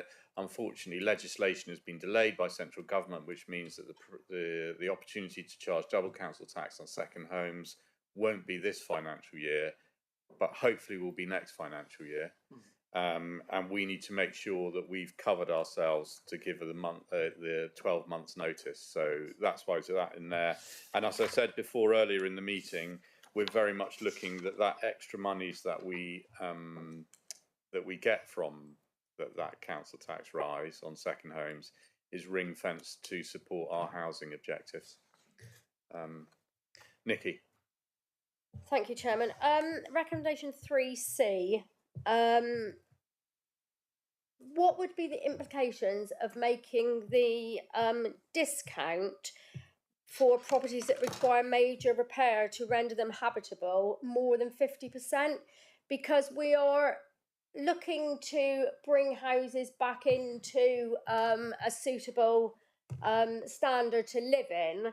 And I just think if we made that 50% higher, and we could encourage, we could help the people who are bringing their homes back into a habitable condition. You would give them a timeline, and I apologise for not speaking to anybody before today.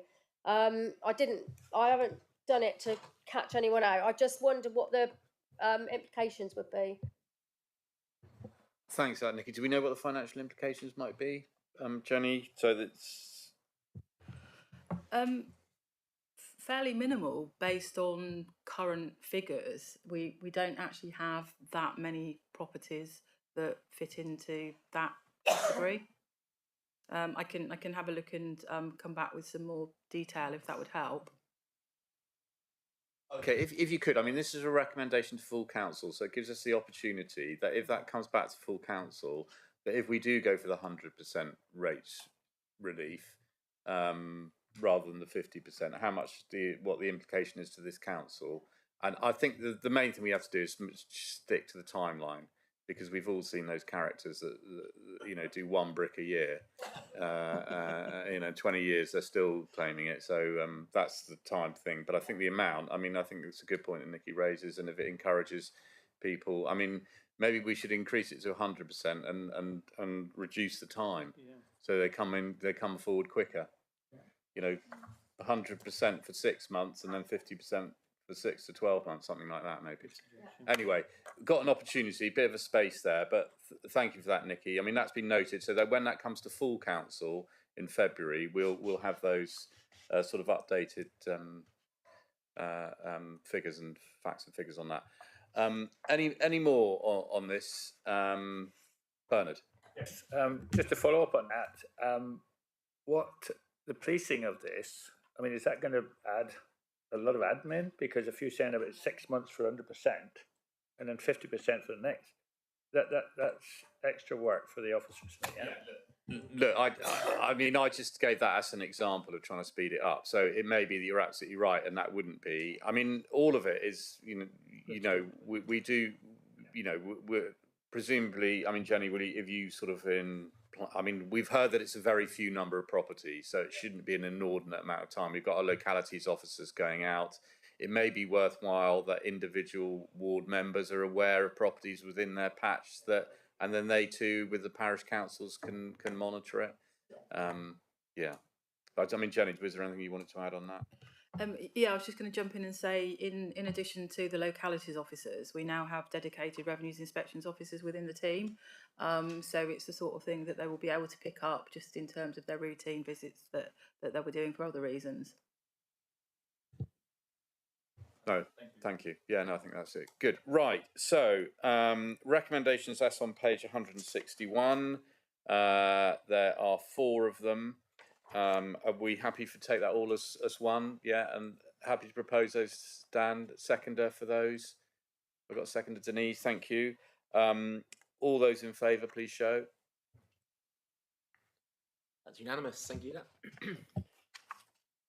Excellent. Thank you very much. Item agenda 13: discretionary rate relief and corporate debt policies. Again, much of this is just tidying up legislative changes that have been made to make sure that we're in line with that. If there are, particularly around the discretionary rate relief policy, if there are, you know, as it says in the name, discretionary, I don't know if there's any more detail that you can give us about that, Jenny, or if we are just in line with government recommendations and policy there. Thank you, Leader. I mean, one of the key drivers for this is a change in the legislation. The Non-Domestic Rating Act gives us the ability to backdate discretionary rate relief, where previously that was constrained by central government guidance. This policy hadn't been updated for a few years, so it also is given an opportunity just to kind of identify the best practice in the area. There is government guidance that indicates the areas that we should focus on, and the policy, you know, obviously reflects that. I think it's important to stress that discretionary rate relief does come at a cost to the council taxpayer. So whilst we obviously want to support those sort of charities, non-profit making organisations, absolutely, we just need to be mindful that it's sensible to have a sort of a policy framework in terms of the governance of those decisions, which could have quite a significant financial impact. No, thank you. I think that's a fair point, and it's almost certainly in here, but I've missed it. So, with the who takes the decision as to whether we would give them discretionary relief or not? The decision is made by the rate relief panel, so it's a member decision. Okay, good. And just for sake, asking for a friend, who's on the rate relief panel?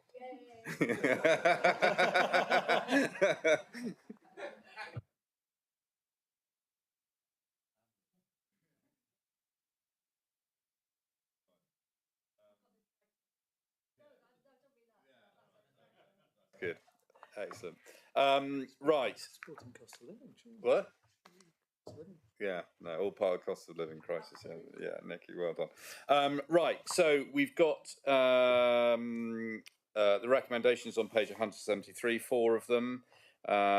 Any more questions, queries on that? Can I have a proposer for those, please? Dan, thank you. And a seconder? Denise, good. Excellent. All those in favour, please show. That's 7 unanimous. Thank you, Leader. Thank you very much. Right. Agenda item 14, the month 7 revenue budget monitoring report. Wait for Pauline to come up.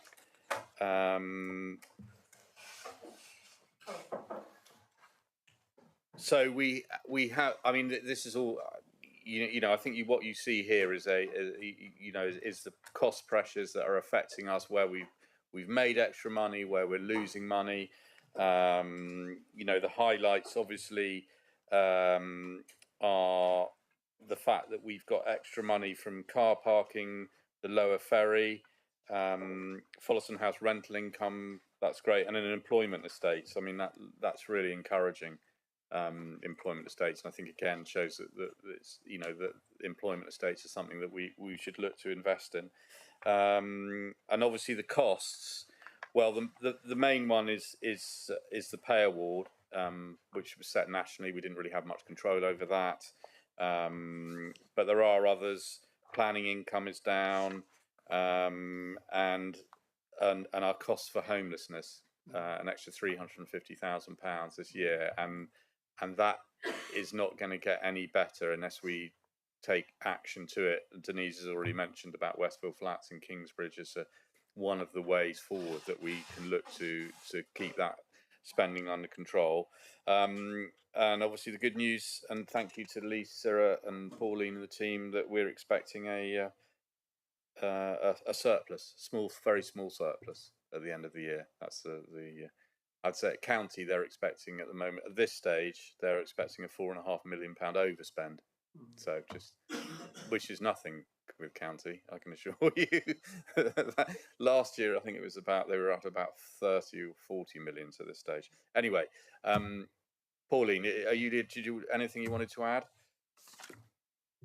I don't think so, thank you. Just to say that obviously all these variances have been reviewed when we've set the budget for 24-25 to incorporate anything for the longer term. So, but yeah, overall, almost break even, really, a very small surplus.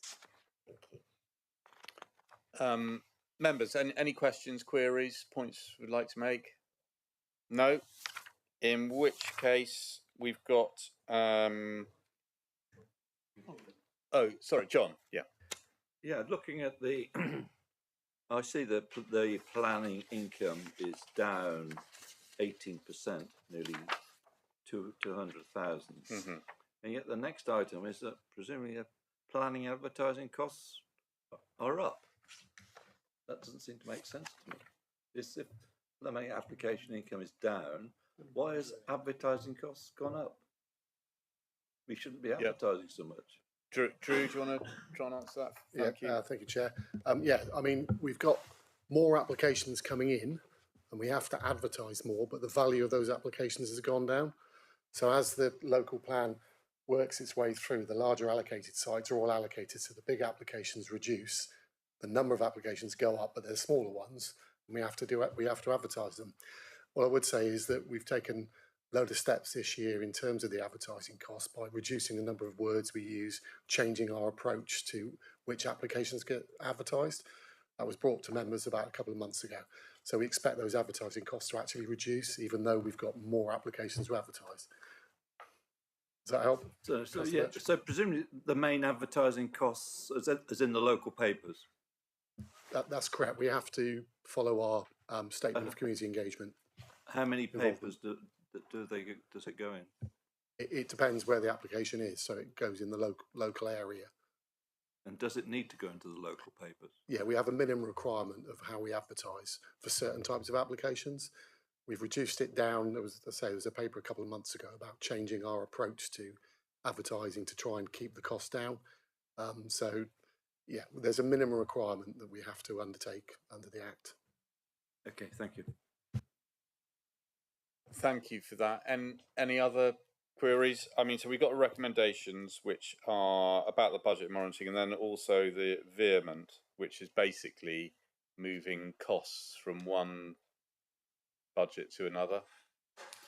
I mean, it's a technical thing really, but it doesn't affect the budget per se. It's just saying that actually that budget cost now falls within a different department than it did, and it's just so it's a technical matter. Are we all so anyway, those two recommendations. Have I got a proposer for on page 217?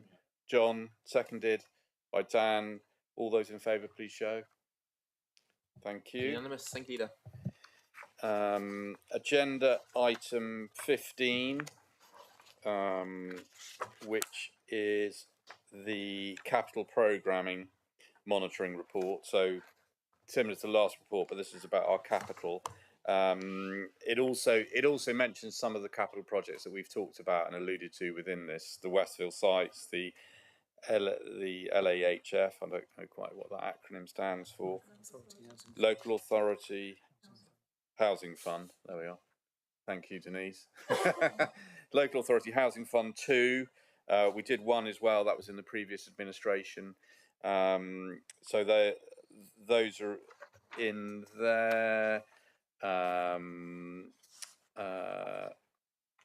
Yeah. I won't go any further than that. And any comments? I mean, just to say that the actual details about the fundings are restricted because of commercial confidentiality. We don't want to tell people how much we're intending to spend on a particular project if we're going to go out to tender. So I hope you'll understand why that's restricted. If members want to go into that, obviously we can divide the agenda at that stage. But any comments, members? No, all in favour? That's good. Well, no, sorry, I haven't had a proposal. Yeah. No, I can't do that. I need a proposer and a seconder. So it's a note. It's a noting one. So Chairman, I don't even need that. Chairman, So no, okay. item 10, don't we have to approve, Chairman? Yeah, item 10. So, environment of coastal to create a scheme for the Slapton line. Okay. Yeah, so we needed to have that proposed and seconded. Proposed by John, seconded by Dan. All those in favour of, so this is recommendation 10. Please show. That's unanimous for part 10. Thank you, Leader. Lovely, thank you. And now, agenda item 16. Wait for Jenny to come back. This is write-off report.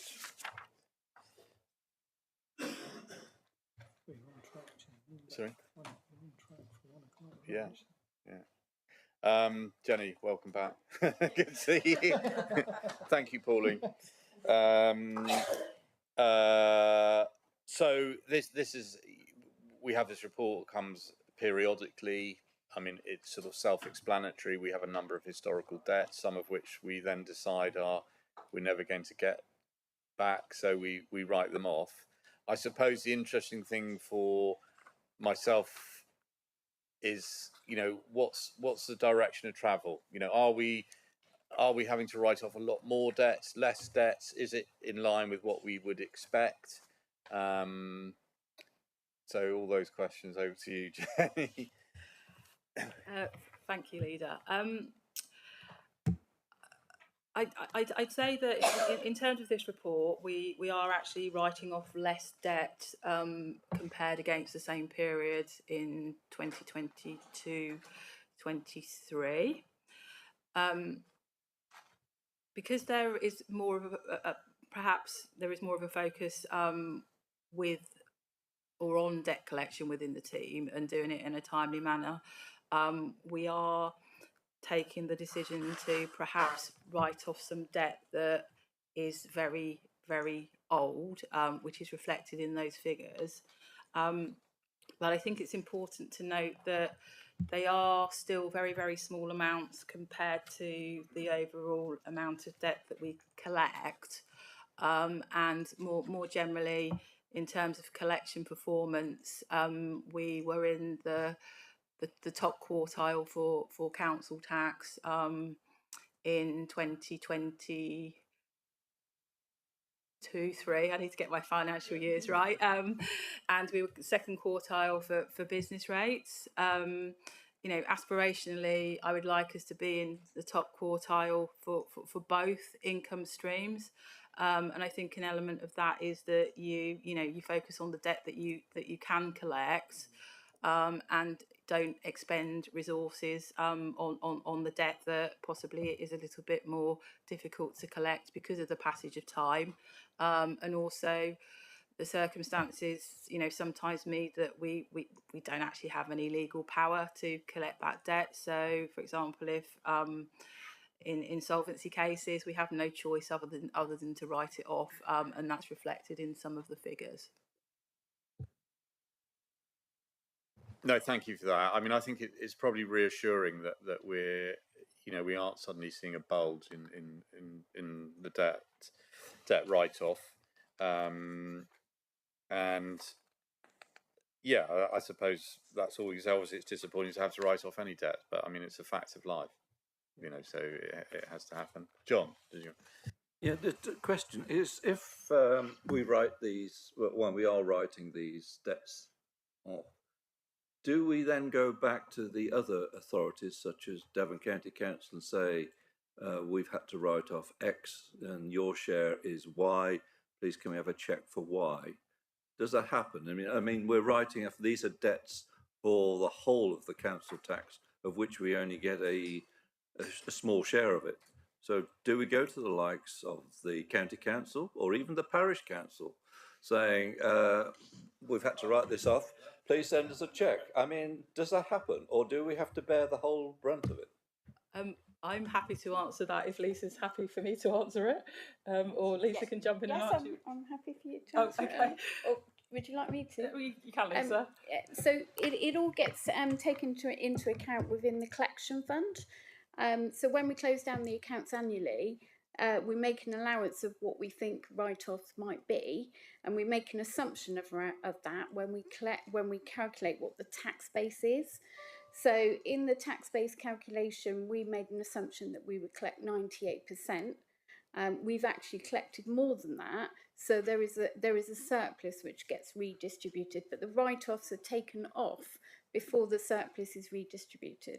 So yes, it does happen, but not in a sort of, you know, there's a write-off and that's your share. It's all done globally within the collection fund, and within making an assumption in terms of the tax base about how much you're actually going to be able to collect. So in other words, we budget for so much for write-off, yes? Yes, And yeah, we then make an allowance within it gets a that bit tax tricky base if we're over the budget then, presumably, because you then have to, if for example in the budget is X for non-collection, and in fact it's Y, which is more than X, then you then deal with that in the forthcoming distribution of rates. Is that the case? Yes, it's more that the income that comes in, the write-off is taken off that before we calculate the surplus to redistribute. So there isn't a percentage within which we have to be, because you might collect more income but also have more write-offs, but then whatever's left is distributed between us and the other major precepting authorities. Towns and parishes and don't get a share of the collection fund surplus. It's only the major precepting authorities, not the local precepting authorities. So, but yes, it is taken account of in the collection fund. So the figures that are up there, in fact, is not coming 100% out of our pocket. That's correct. No, in other it'll be words, distributed as the council we are not taxes. out of pocket as a council 100,000. It's only our proportion. Yeah. Yes. Well, that's better news. Yes. That's nice to know. Can I suggest that in future reports you actually state, although it's 100,000, in fact the loss to us, if we can call it that, is whatever our contribution is. Yes, it would be the 8%. But then it makes it a lot easier, share. you know, and then we needn't get our handkerchief out, you know. All right, John. Yeah, and we won't tell the parishes, we agree amongst ourselves, we won't tell the towns and parishes about the surplus fund, all right? Just in case, apart from Totnes. Yeah. No, excellent. Thank you, Jenny, for that. And thank you for the reports. I mean, what is it you were telling me that you've been doing it a year now? Yeah, I've been here for just over a year now. Yeah. Yeah, and you're still with us. That's good news. And thank you for that and everything else that you do within the council tax works. Sorry, Leader, can I just ask a quick question? Fully understand then in the table as to why the uncollectible old debt's increased, because obviously we're writing the old debt off, which is good. What's the disparity with the people who can't be traced? Have we got lots of people hiding behind the sofa that we didn't have before? Which table are you referring to, Councillor Thomas? There's 3.1, I think, on page 253. 3.1. I think there's only 3 of them who've disappeared. Right. Right. Yeah. So what we did, again, this is kind of back to sort of seeing the wood for the trees. We undertook an exercise in terms of aged debt, cases that perhaps hadn't had any follow-up action on, and we got an external agency to actually help us with that tracing. We can't find these people. I think it's actually quite important to stress, just one last thing, periodically we do actually go through these because people do reappear, and we do have the ability to write debt back on and collect it in the event that they do so.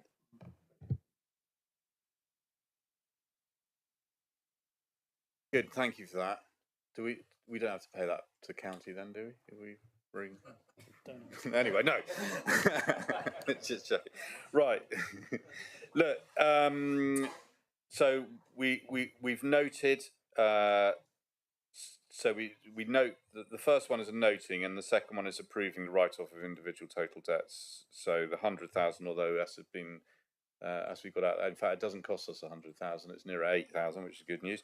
And then we approve the write-off. So, could I have a proposer and a seconder for those two? Proposed by Dan, seconded by John. Thank you very much. All those in favour, please show. That's unanimous for the recommendation. Thank you, Leader. Great. Thank you all very much. Job done. Look forward for yeah. There's lunch in the Carey room. I understand for those that can remain with us. All right. Thank you.